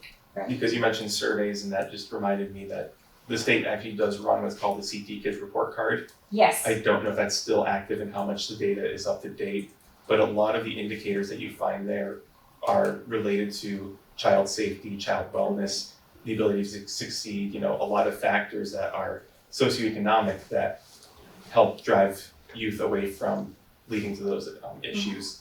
The other comment that I just wanna make sure, because I know Sharon brought it up, that we need to be able to track how we're doing. So I don't know if there's a mechanism that the local prevention council can do to survey students and families after events, you know, maybe doing an email sign up so that they can provide a detailed survey response saying how effective the program was, what they got from it, and maybe comments, concerns, just that additional feedback so that those programs, if they are effective, can be made more resilient. And you know And I what? know that's an additional cost that, you know, if we're The people willing that to we do. need to reach Yeah, are the kids who are not coming to these programs. yeah, Yeah, we have to go to where they are. yes, So, you know, you don't solve the problem of addiction or mental health issues by having people come to you. You go to them. You go to the clubs or the bars or whatever, you know, age level that you're talking about, because that's where they're using and with their peers. and that's where we need that investment to understand where that's coming from and how we can be an intermediary and an intervention that's positive for them versus feeling like we're using more of a carrot and stick approach. You're saying, here's the carrot of a cool event, or the stick of we need you in here now. it's almost like a train the trainer. You Right. go to the places where they are, it's like, you know, how And the stuff in the schools needs to be mandatory for the staff and everything, everybody, honestly. So one other thing that was on here that, just quickly, that I was a little concerned with is the second paragraph that says the grant program differs from other grant programs and that eligible grantees are required to demonstrate the support and involvement of the municipality's chief elected official, i.e. mayor or first selectman. So I was, I actually took that question and I forwarded it to Amplify, who is now the regional mental health board / Erase, their combined group. And I said, you know, this is how we've been handling it, and basically what it is we kept Steve informed of what we were doing. And when he had an issue that he thought, well, you know, maybe you should take a look at this, you know, he would call me up and, you know, he would say, you know, I think we really need to look at this, and we bring it back to the local prevention council.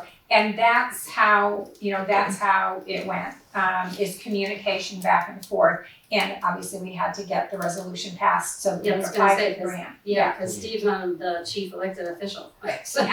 Because and I asked them about that too, and they said it doesn't matter. Usually it's whoever, like a Mike, or it's not the councils, although council is welcome to sit on the LPC, you know, to attend the meetings as it's an open meeting.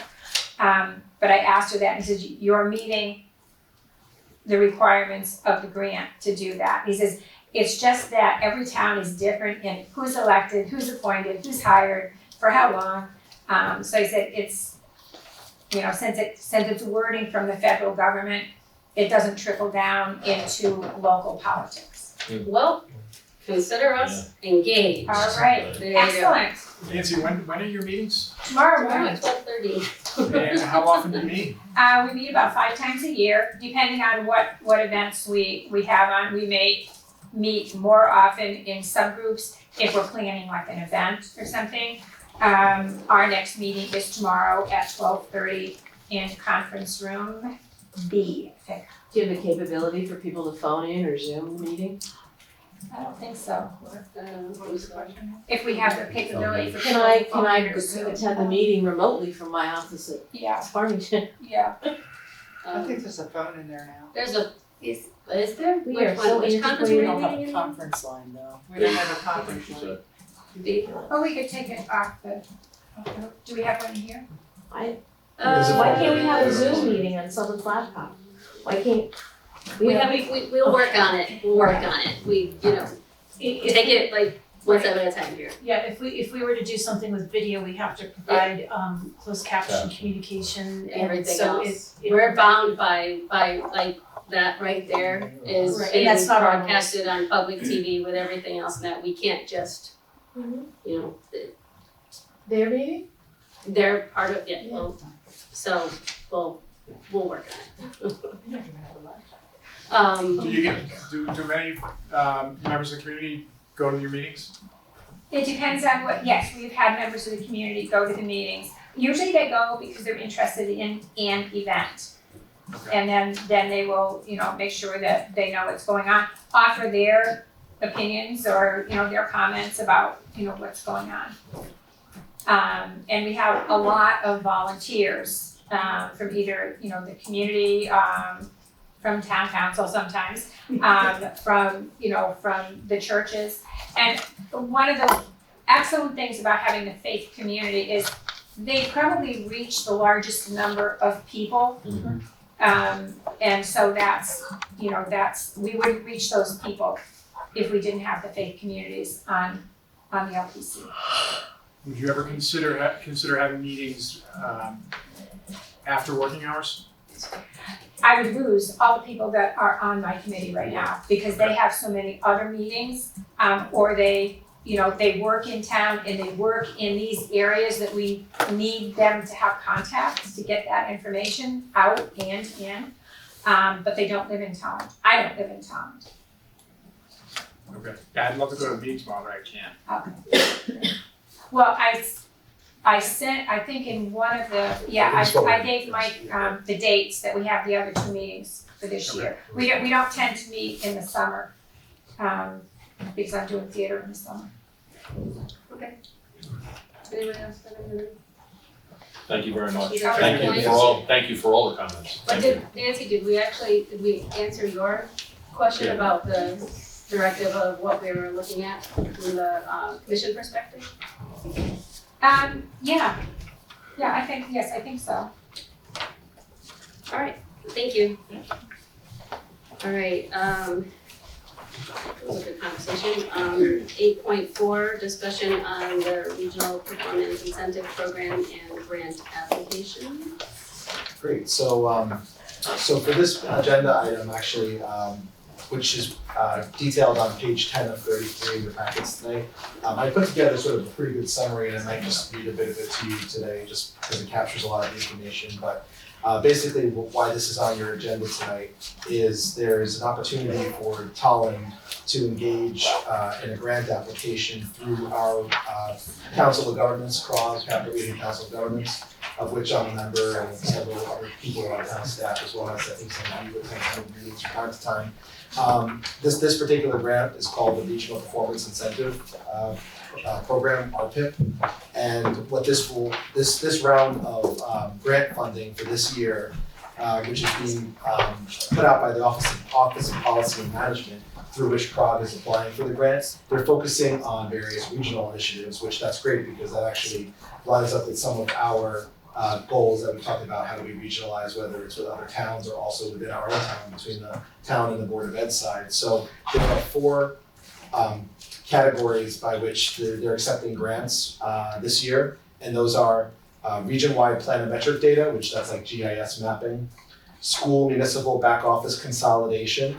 Specifically, what that grant would fund would be a cost-benefit analysis and an implementation plan. It would fund a consultant to come in and take a look at that. The third category is transit-oriented development, marketing, and deal structuring assistance. The bad news with that one is that's geared towards those communities that have CT rail, so we're not eligible for that one.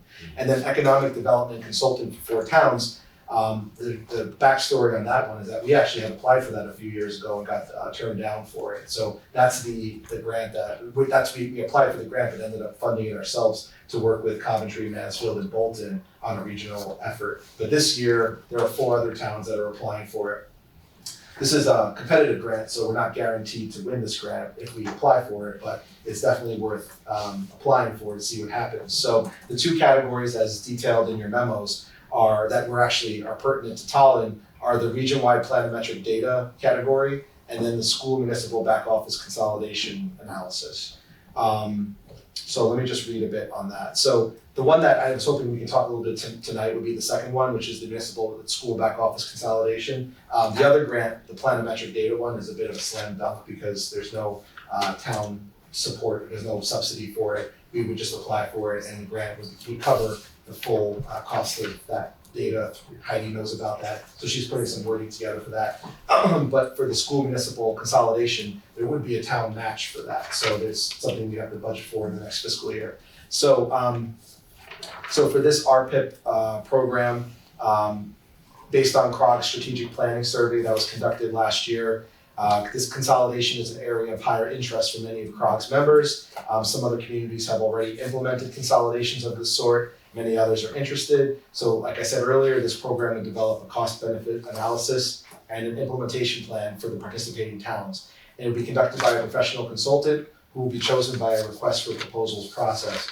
And the CROG representative I spoke with said any community who takes part in this grant, that gets awarded this grant, will have a representative who sits in on the selection panel for the RFP. So if there are multiple proponents that submit RFP proposals, I would presumably be the person sitting in for Tallinn to see what makes sense for us in terms of which vendor we go with. So there's definitely room for discussion here.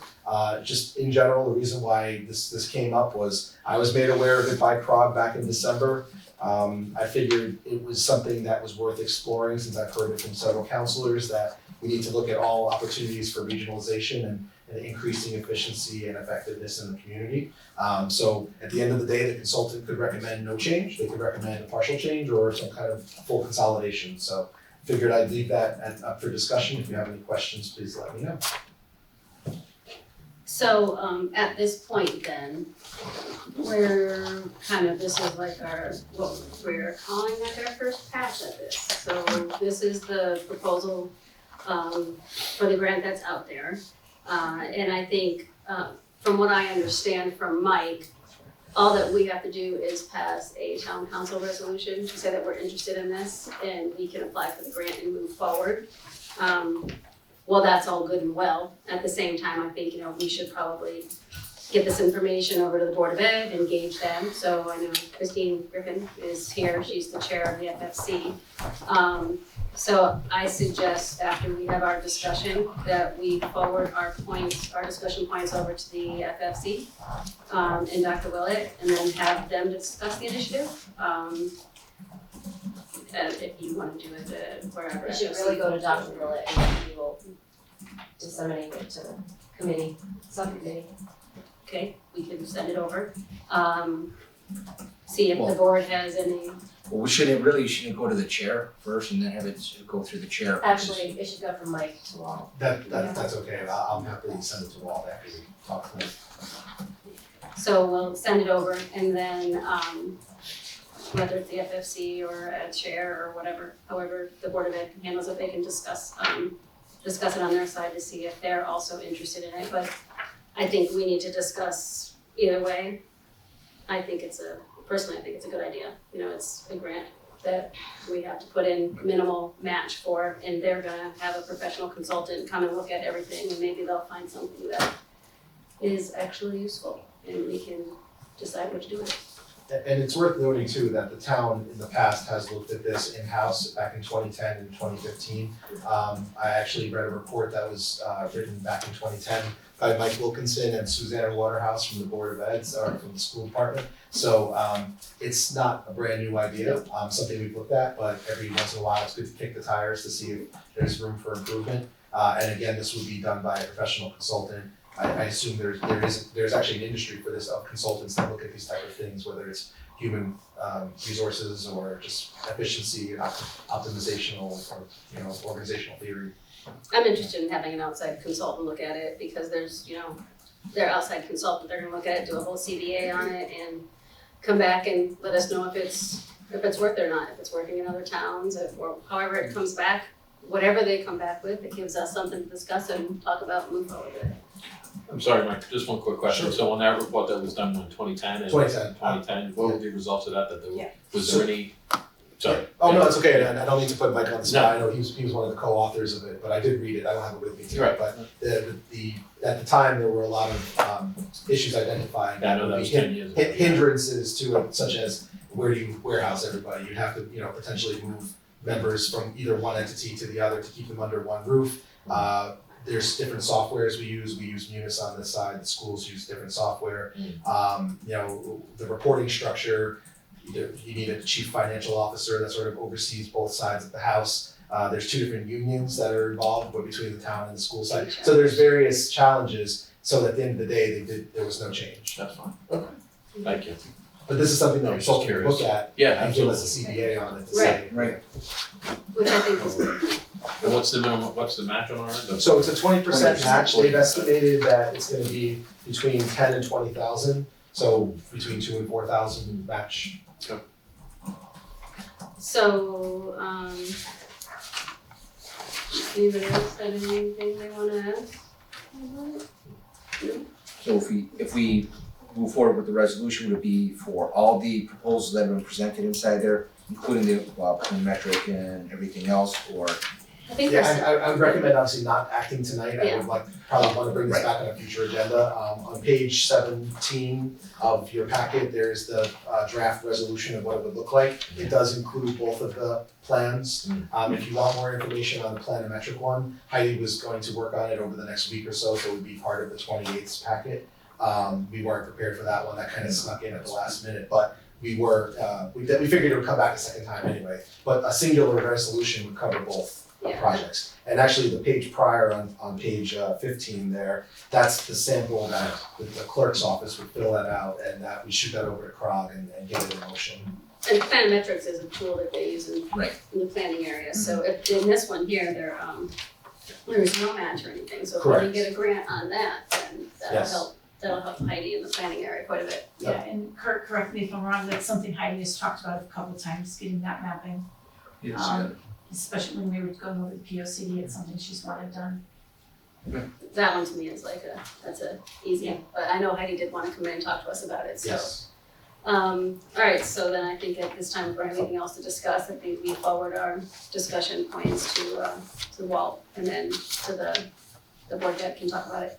Okay. And then we'll look at getting it on a very soon calendar because it has to be done by February, Yes. so. This will Alright, be under old business then. yes, it'll be under old business on the next agenda, I would assume.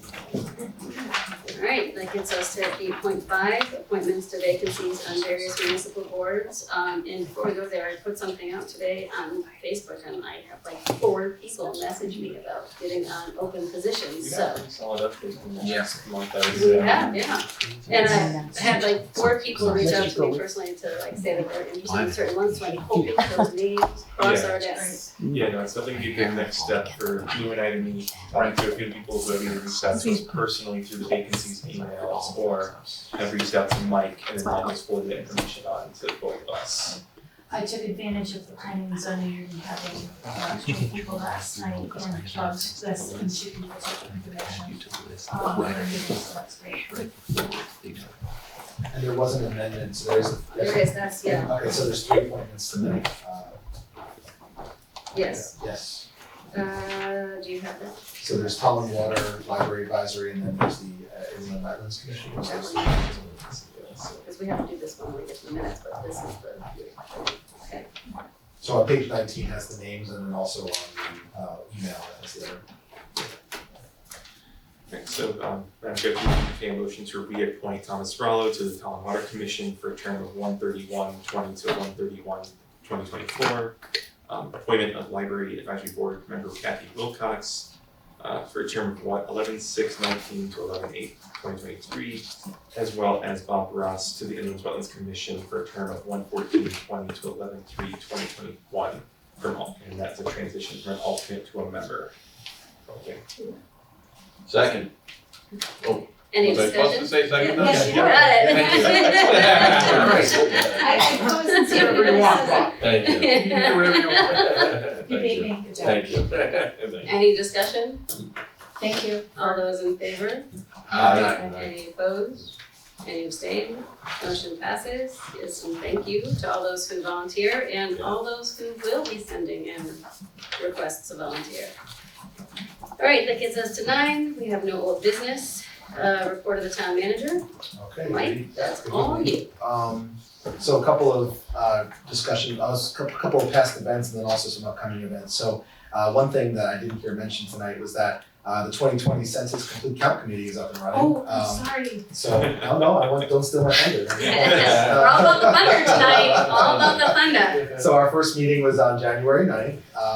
If anybody's interested, we created a section of the town website right on the front page. On the top left, you'll see it says 2020 Census. It has information on the census, including federal job opportunities to be a census worker / census taker. I think they're paying $23, maybe even $23.50 an hour, I saw. So the 2020 Complete Count Committee is public meetings. Our next meeting is on January 28th at 2 p.m. Brenda and I are co-chairs of that, and I think it's going very well so far. Yes. So I participated on Friday in a Connecticut Small Towns Emergency Management Workshop. I went with the fire chief, and it was good because it was a refresher just in time for Region 3 drill that we have tomorrow, for which I'm representing Holland at the drill. So it's a 2019 Emergency Planning and Preparedness Initiative. It's a tabletop exercise, and it's being hosted by the Connecticut Division of Emergency Management and Homeland Security. And I do hear that there's a cybersecurity portion to it, so that's very relevant to this day and age where people are getting ransomware and all that. It would be good to participate for that. It was mentioned earlier, but there's a Birch Grove Building Committee special meeting tomorrow night. Now you're There's also- stealing my thunder. Oh, sorry. There's also a health district meeting Thursday in Coventry. This coming Saturday, counselors, we have a site walk of the fire departments beginning at 9 a.m. Please remember to bring your red fire books with you. I see Steve's modeling it, like Vanna White. There you go. No, Vanna would be like, I'm a woman. he's just kind of like, throwing it out there for us. Good. It's okay. That was provided at, I believe, our No, last it's- our meeting. December It's 10th. part of your, Yeah. Oh, I have it. your Yeah. capital, So you're capital right. budget, I'm it's sorry. part of your capital project. So similar to the Public Works one we did last week, thank you. We're gonna take a look at all of the equipment, assets, buildings, talk a little bit about the potential expansion or addition for the fire department, so it'll be a very informational meeting. Our next regularly scheduled meeting will begin at 6:30 on the 28th with an executive session. And over the next 2 weeks, I will be having individual budget meetings with each of the town's department heads regarding operating budget. So we're getting into our heavy budget times now, so I'll be in lots of meetings. This last point this is important. So yesterday, the Connecticut Foundation Solutions Indemnity Company, or CFSIC, opened its doors for new applications in what is being called a pending category for people with crumbling foundations. These claims are pending primarily because all claims submitted prior to this date have exhausted all known revenue available to us through the 5-year statutory life of CFSIC. So for these folks that are going to be applying at this time, they're being put into the pending category. Right now, the deadline to submit is February 29th. CFSIC will make a further announcement on this subject by around February 13th. We are putting a link, I think we may have already done so, on the town website to this page. It's actually, the email I received with this information came from the retired town manager, Steve Warbner. So just giving everyone a heads up that's interested in putting in paperwork for claims on their homes. It went live yesterday. So within 24 hours of the application process being reopened for this limited purpose, 130 homeowners have applied already in one day. So if anybody's out there. Statewide or townwide? Region-wide, yeah. So anybody that's in the area is eligible. It's not just Holland, but that came from Steve Warbner, wanted to share it with you all tonight. Does anybody have any questions for Mike on the manager's report? I have questions. I always have questions. I should make your comments. First of all, can you please welcome Ms. Fury for us? Oh, absolutely. And on the human services, I'm Bev and Nancy left, but I wanted to thank them for their work on the Care and Share holiday program and find out how the interviews for the administrative secretary what's going? For the human services, I believe they have a finalist candidate identified. I think they're working through salary negotiations at this time, but there's been somebody, a finalist has been identified. Good. And there were 109 applications for Connecticut Energy Assistance. Do we know if that application period is closed yet, or is it still ongoing? That I do not know, but I can find out for you. I also wanted to have possible to extend our thanks to the fire department for the Christmas tour and the work on the toy drive that they did. I really enjoyed the video of Santa Glen in Hartford, like the escorted out to Hartford, that was great. So Public Works was mentioned also in the manager's report, and this is something that Paul and the last council liked to bring up, and I hate to say it, but I'm gonna follow up and bring it up too. When we toured the garage this weekend, one of the main reasons that we talked about when the garage was being built was and we heard it again this weekend, was the hour and a half that it took them to get trucks in and out of the bays at the beginning and at the end of the days. We toured the garage, everything was great, there's lots of room. I'm wondering how we can expect to see those efficiencies in the budget. So 3 hours a day in the winter in savings is a lot of time. So does that equate to less overtime, or does that give us more capacity to do things that we weren't doing before, or any kind of projects or anything along with the time saved? The wash bay looks like I was talking to them off to the side in that, it looks like the wash bay is gonna give us more time saved, but more importantly, we're expected to save about 3 years on our trucks from the damage. So I'm wondering if we've accounted for that in our capital plan, if we've adjusted any assumptions that we had in vehicle damage and usage. Then the building report summary, there's a mention of $20,742,617.40 in year-to-date construction value. And that's significantly higher than it was last year. And I'm wondering if that is in part to Birch Grove, or I know we also had the storage unit and their building on there, but it's like a $13 million increase year over year, so. I can certainly, I can talk to Jim about that. Okay. You're making that face, Lisa. Oh, no, I wasn't sure what you were talking about. In the building, the building report summary, in the back. oh, from the building Summary of the inspector. building report summary. Yeah. This page. So there, compared to last year, the year-to-date construction value is $20,742,617.40. Compared to last year, it was $7,004,000. I'm just wondering if Birch Grove is part of that construction value. I can't imagine that we would have that much construction value for Birch Grove yet, but. Mike will probably get you the answer, but one thing that stands out in my mind right now is the new storage. Yep, the new Site, storage, they're doing what, 35 or 50,000 square feet more. That was a big addition. I'm not sure about the elderly housing. I know we got some last year, but I don't know if there was anything else this year. Yeah. Birch Grove, we don't get any, we don't It's get no any fees construction for value it, on but it, right? I'm not sure if he's including those exact numbers in his totals. Yeah, it seems too early to be Birch Grove, so that's why I was like, Yeah, can't be no, I Birch think- Grove, so. Mike will like I Yeah, said, I'll- he'll get it, I don't Yeah. wanna waste your time, but I know that one stands in my mind. That's all that I've got. I just wanna, just one thing, so I know, on our next council meeting, we're gonna have Trooper Eklund Yes. come and give, a report out, so, do we do any sort of blast on that? Is it possible? Only because I wanna make sure that we reach, we've had several emails and I've had people come to me about, Right. obviously the break-ins and things that are going on in town, right? So just, Sure. I'd like to get as much participation if we can, or Yeah. get that out to the town to let them know if they do have questions, that here's their opportunity to come ask. Well, I was gonna say, we always do put out whenever there's a packet released or anything, it does go out, but we'll make Right. like a news alert maybe. Yeah. for I'll it. put something out, I'm Yeah. sure Brenda probably can too, 'cause Yeah, just We can- whatever communication vehicle we have, that Yeah, we use all of it for this, because this will be their opportunity for the town to come, for participants. yeah, right, and whatever we put on the town website mirrors to Facebook and Twitter also, Okay. so, but, Okay. and then I know some people share, whatever we put, they share Yep. it to their networks. Yeah, Yeah. why are we going through the monthly report? Okay, Thank you. that's good.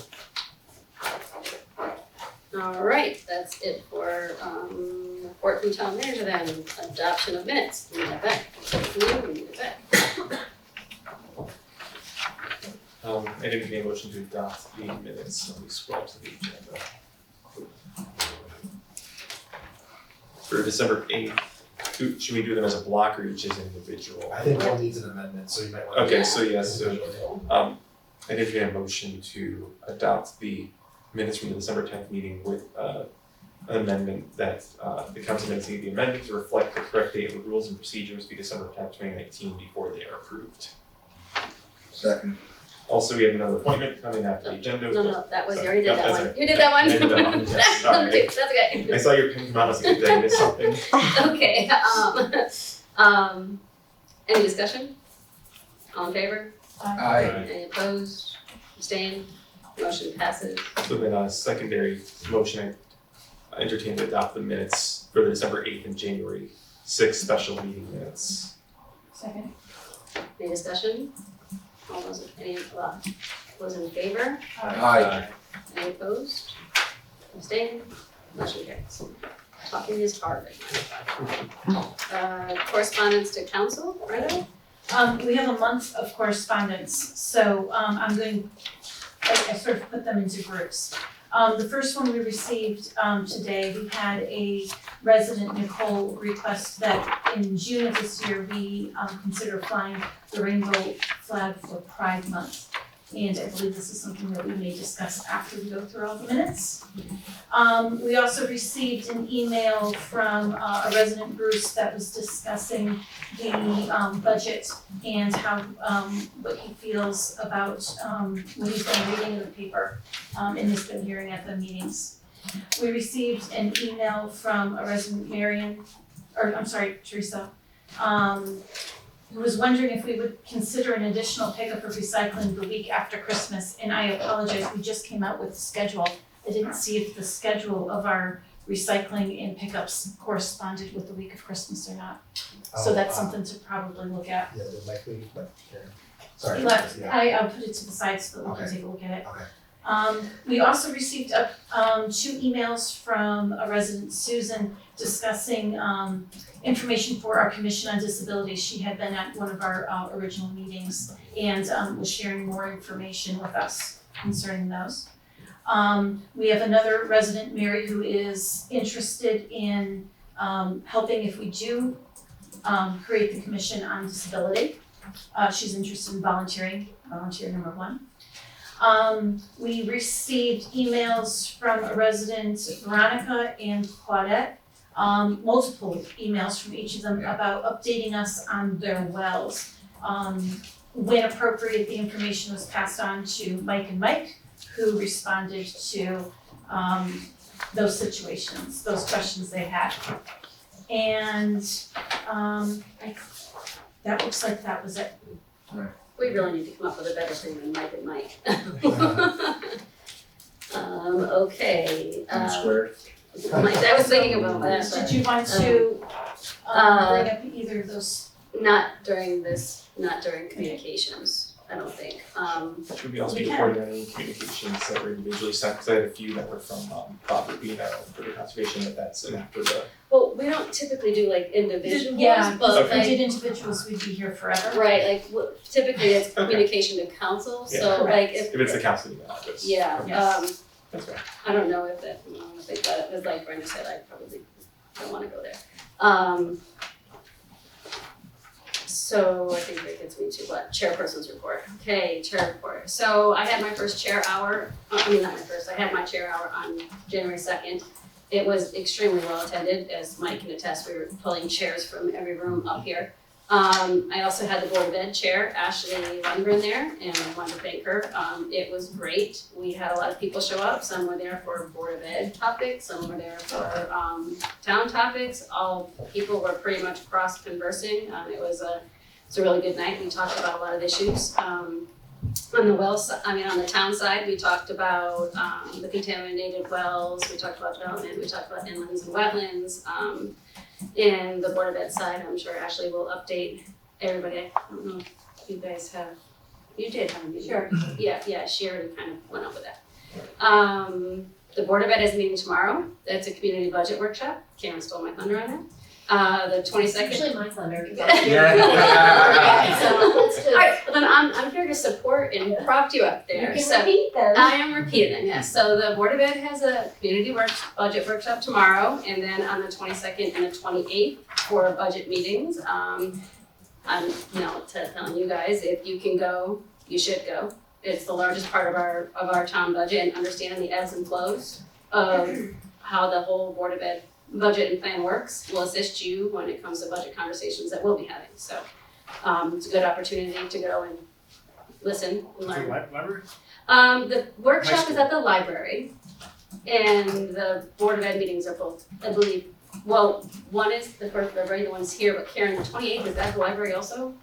I think it's at the It library. has to be the library because you guys are here. Right, yeah, it's not the high school, it's at the, No, the public library program room. yeah, downstairs. So we can't go to the 28th one, obviously, because we have a meeting at the same time, but tomorrow is the community budget workshop, and that one is where they're gonna have, administrators all and come. stuff like that, so you can talk to the different administrators that are there. I'll be at the Birch Grove. Yeah, in Birch Grove. And then the 22nd is just here, the regular meeting. Town offices are closed on Monday for Martin Luther King Day. The town council recently did a site tour, which included DPW and the cemeteries. In a future meeting, we will be discussing our current cemetery policies per request from a citizen. And we will be soliciting feedback as necessary. So that will be coming up on a future agenda, probably fairly soon. On January 22nd, Talon Tykes Preschool is holding their open house. It's a great program run by the rec department. I'm a little biased, my kids all went there and it was like the best preschool in town. I thought it was wonderful, so anybody who wants to go to that or any of the other open houses for the preschools, they're all kind of having them now. Preschool of the Arts is, I think the FRC is having them. FRC has everybody, it's like No, I thought they have a, they have one that encompasses everybody. Yeah. Did that happen today? And I have preference to other preschools too, so. yeah, everybody does, right? So, that's a new one too, I know, they didn't have that one when my kids were little. January 28th, we're having Trooper Eklund come to the council and give us an update and address constituents' concerns regarding car thefts and break-ins, remind everyone to review, I'm reminding everybody to review the CAFR, we're going over that in the next report, next meeting, right, Lisa? Let's Bloom see. Shapiro's coming. Pardon me? Oh no, Bloom Shapiro's coming. Yes, Bloom Shapiro's coming. Just a reminder. And February 22nd is the 4th annual Eagle Freeze at Crandall's Pond. It's $25 entry. All funds go to benefit equipment for the Talon Rec and the Talon Fire Department. And shall we find a board to challenge? See, that was on my report. So that is it for my chair's report. Now we have communications and petitions from council persons. And the first thing I think I wanted to kind of to discuss is the email that we got from the resident regarding the pride flag. We do not have a flag policy in town, so I will talk to Mike about getting on a future agenda discussion to kind of start talking about a flag policy, and in light of that, asking him to just kind of figure out if there's anything that already exists out there that he can kind of give us a feel for when we discuss that. Anyone else with anything? The other one was we'll figure out the trash pickup. It is online, so the person who was asking about that can look at the schedule for this coming year. It was recently posted last week, I believe. So. All right. Anybody else? Any petitions? Petitions? Yeah, there is one that that I would like to basically ask Mike to examine, and it's something that we would need, it's a multifaceted issue, is with our school resource officer, where being involved in law enforcement and everything else, I think that it's something that we should examine, removing it from the Board of Education aspect and putting it under resident state trooper direction.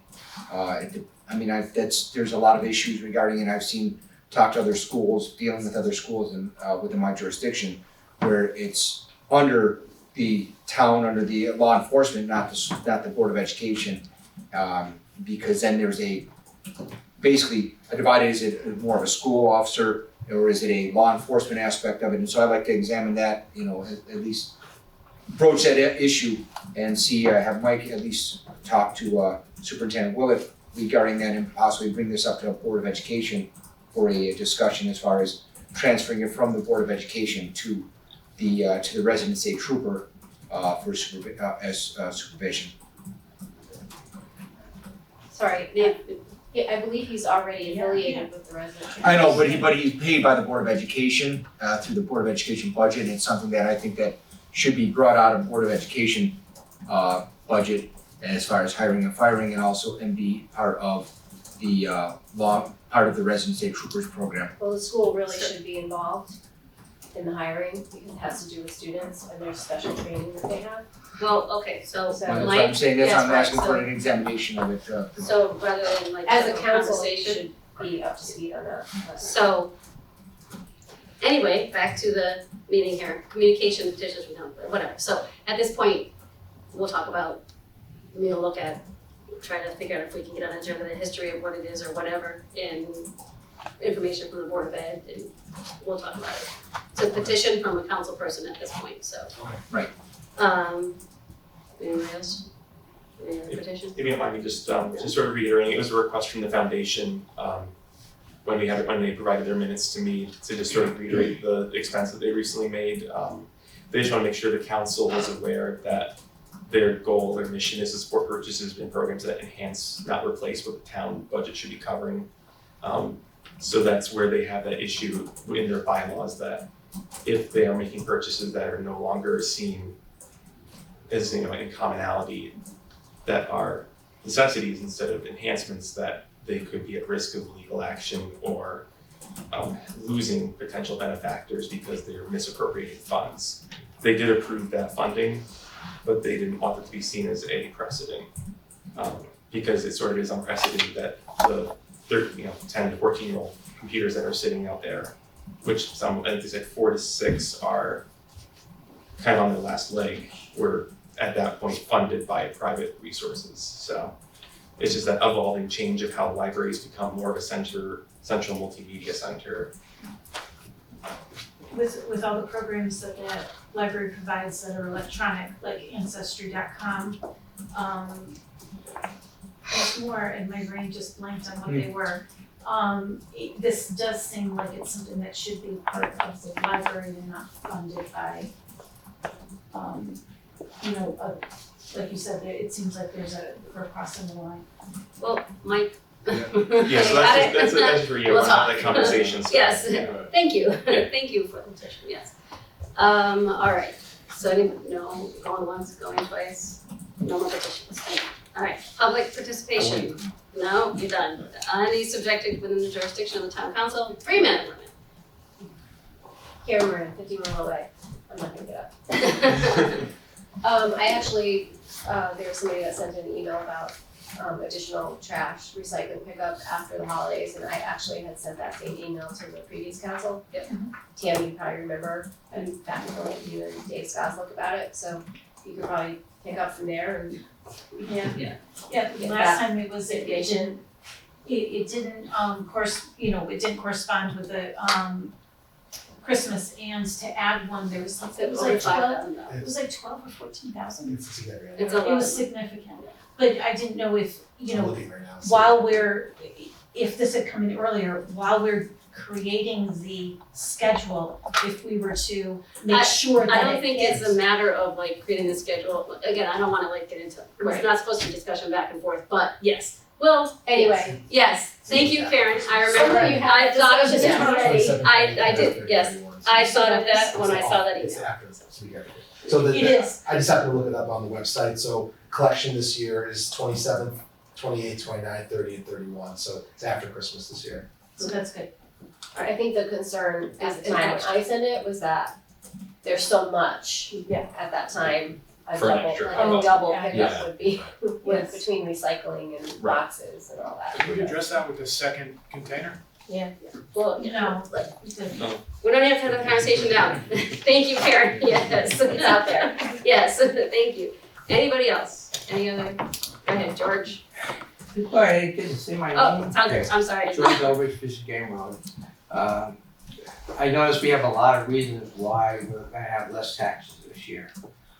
foundations and all these other things.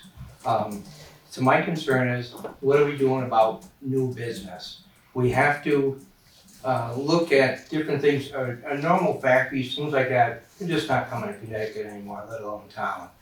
We need to think of other things that everybody still uses.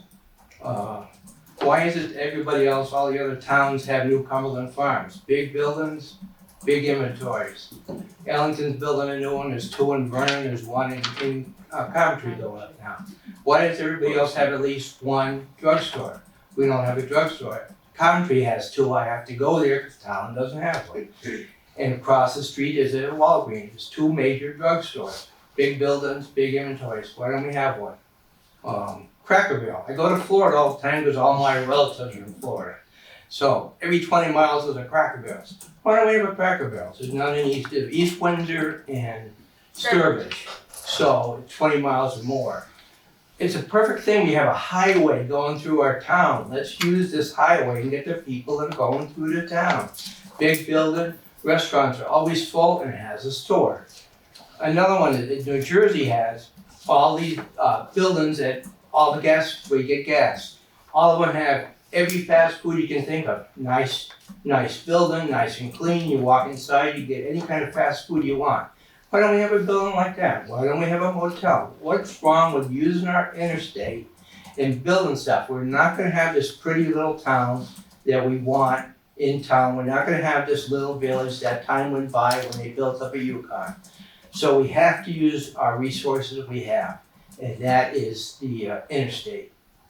Let's get some stuff there that will still draw people. The regular businesses are not gonna come to town. So let's start thinking, and I was gonna ask Steve, or Michael, I'm sorry. Do we have like a, I don't know what you call it for a business, like a headhunter kind of thing? Do we have somebody going out there and pushing to bring these things in to this town? So that's a relatively new concept, I guess, that the council, this council is entertaining the idea of hiring a brokerage firm. Like everything, there's a cost to it, as you can imagine. The idea being that it would offset over time, but it's something that they're interested in exploring. It's We have to have some way, there's gotta be something that, I mean, when we got all those people that go up to Yukon every day, everybody gets off and off the highway, all the Walgreens, all this other stuff. People are flying by and through town. Let's give them a reason to stop. And then they can get back on the highway or go back over the 95. Thank you. Thank you, George. Thank you, George. Sharon, you guys good? Yeah, I think I said everything. Well, you're still here, so I wasn't sure, so I'll give you the opportunity to talk again. Well, we just feel like where's the next step? Where's the next meeting? Like we can't go tomorrow. Yeah, So so we go the to the next board, step, we go to the board meeting.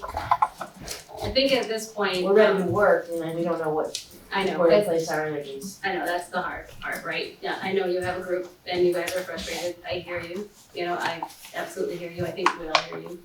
I think for us, this was like our first conversation around this commission, and we're also working on other commissions, so, we're not losing sight of this. It's something that we're gonna continue to, it's one of our goals, it's an important goal to us, so we're gonna continue to work on trying to find the format to kind of bring all this together. And at that point, of course, keep you updated in the loop. The minutes will be out there and everything, and I can't promise it's gonna be this week, or next week. We're still learning about what we have for resources and that, and we'll be formulating something. When did we start working on the Commission on Disabilities? That So was we had done one meeting already, and we're bringing it back to the next meeting to talk. Right, so we had one meeting like this one with the Commission on Disabilities, with people that came in that. And in our next meeting, we're talking about our mission statement for that commission.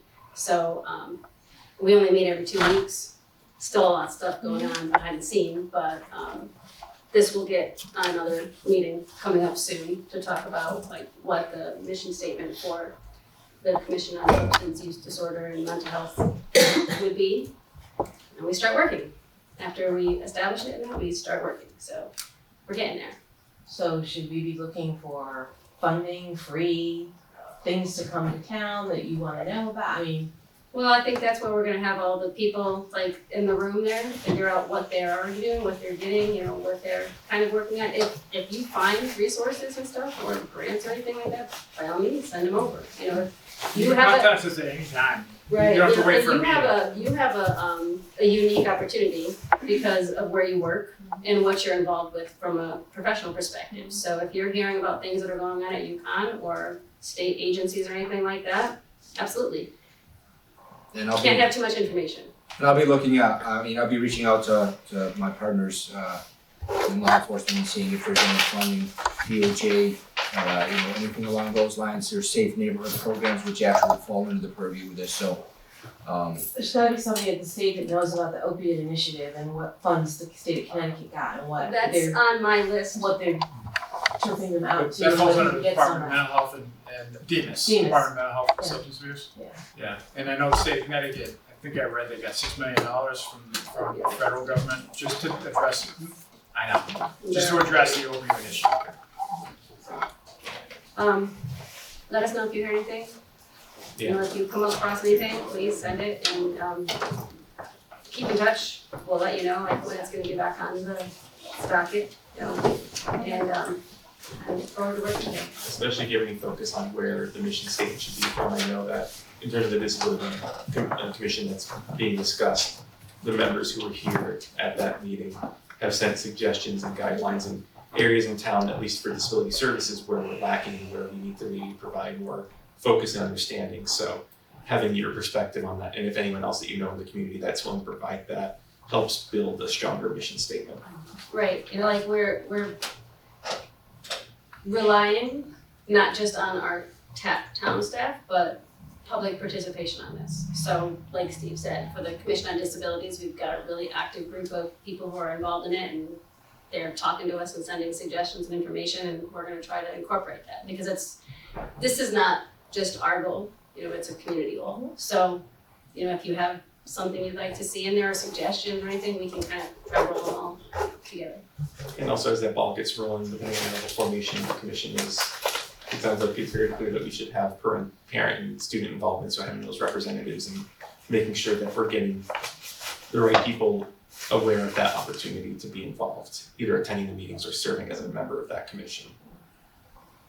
And we need electronics. Yes, yeah, modernized You know, opportunities to utilize these same podcasts, Zoom pieces. meetings, people are busy, they can't be in the place. unfortunate thing though, as we said though, is with the meetings, if it's a public meeting, We're you bound can't, by. we're bound by the rules and restrictions that the state and the FOIA requirements set. So it's not something that we can just, I mean, for a normal business meeting, it's easy to set up Zoom. I do that meetings with people all the time.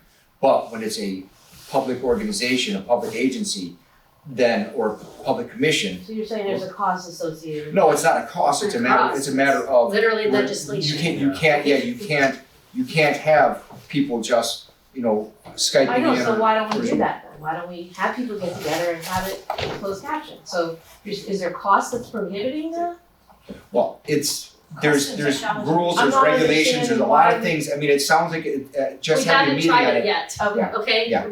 Make the suggestion, like you, remember, like this is as new to us as it is to you. So make the suggestion, we can try to figure, well, we're all trying. Like I said, there's like 15 different people doing 15 different things here and all for the right reason, but trying to get everybody in the same room is new. So if we have regulations and stuff that we have to meet, send that suggestion and we can see if we can find a way to do that. We don't know because we haven't tried because we're just starting. So Part of the discussion would be the access to these types of facilities. I mean, various boards and commissions that we are liaisons to utilize these services and they have a secretary that keeps records. There's certain ways that you can keep audio recordings that then could be transcribed, but of course you also need someone that's willing to step up and volunteer to be that scribe. If there's an audio recording to record that, you'll present that to this body. So I think that's definitely something we need to explore and figure out where in-house we are allowed to do it and where we can provide that opportunity. because we are bound by Understood. rules and Yeah. regulations, so. You're speaking to a state employee, I Yeah. Alrighty, Thank you. Yeah. Jacob, you're the only one who hasn't talked, anything to add? Yeah? No, You just have to be here. Alright, so 16. Is there a motion to adjourn? Second. Any discussion? All in favor? Aye. Any opposed? Abstained? Go home. Thank you, everyone.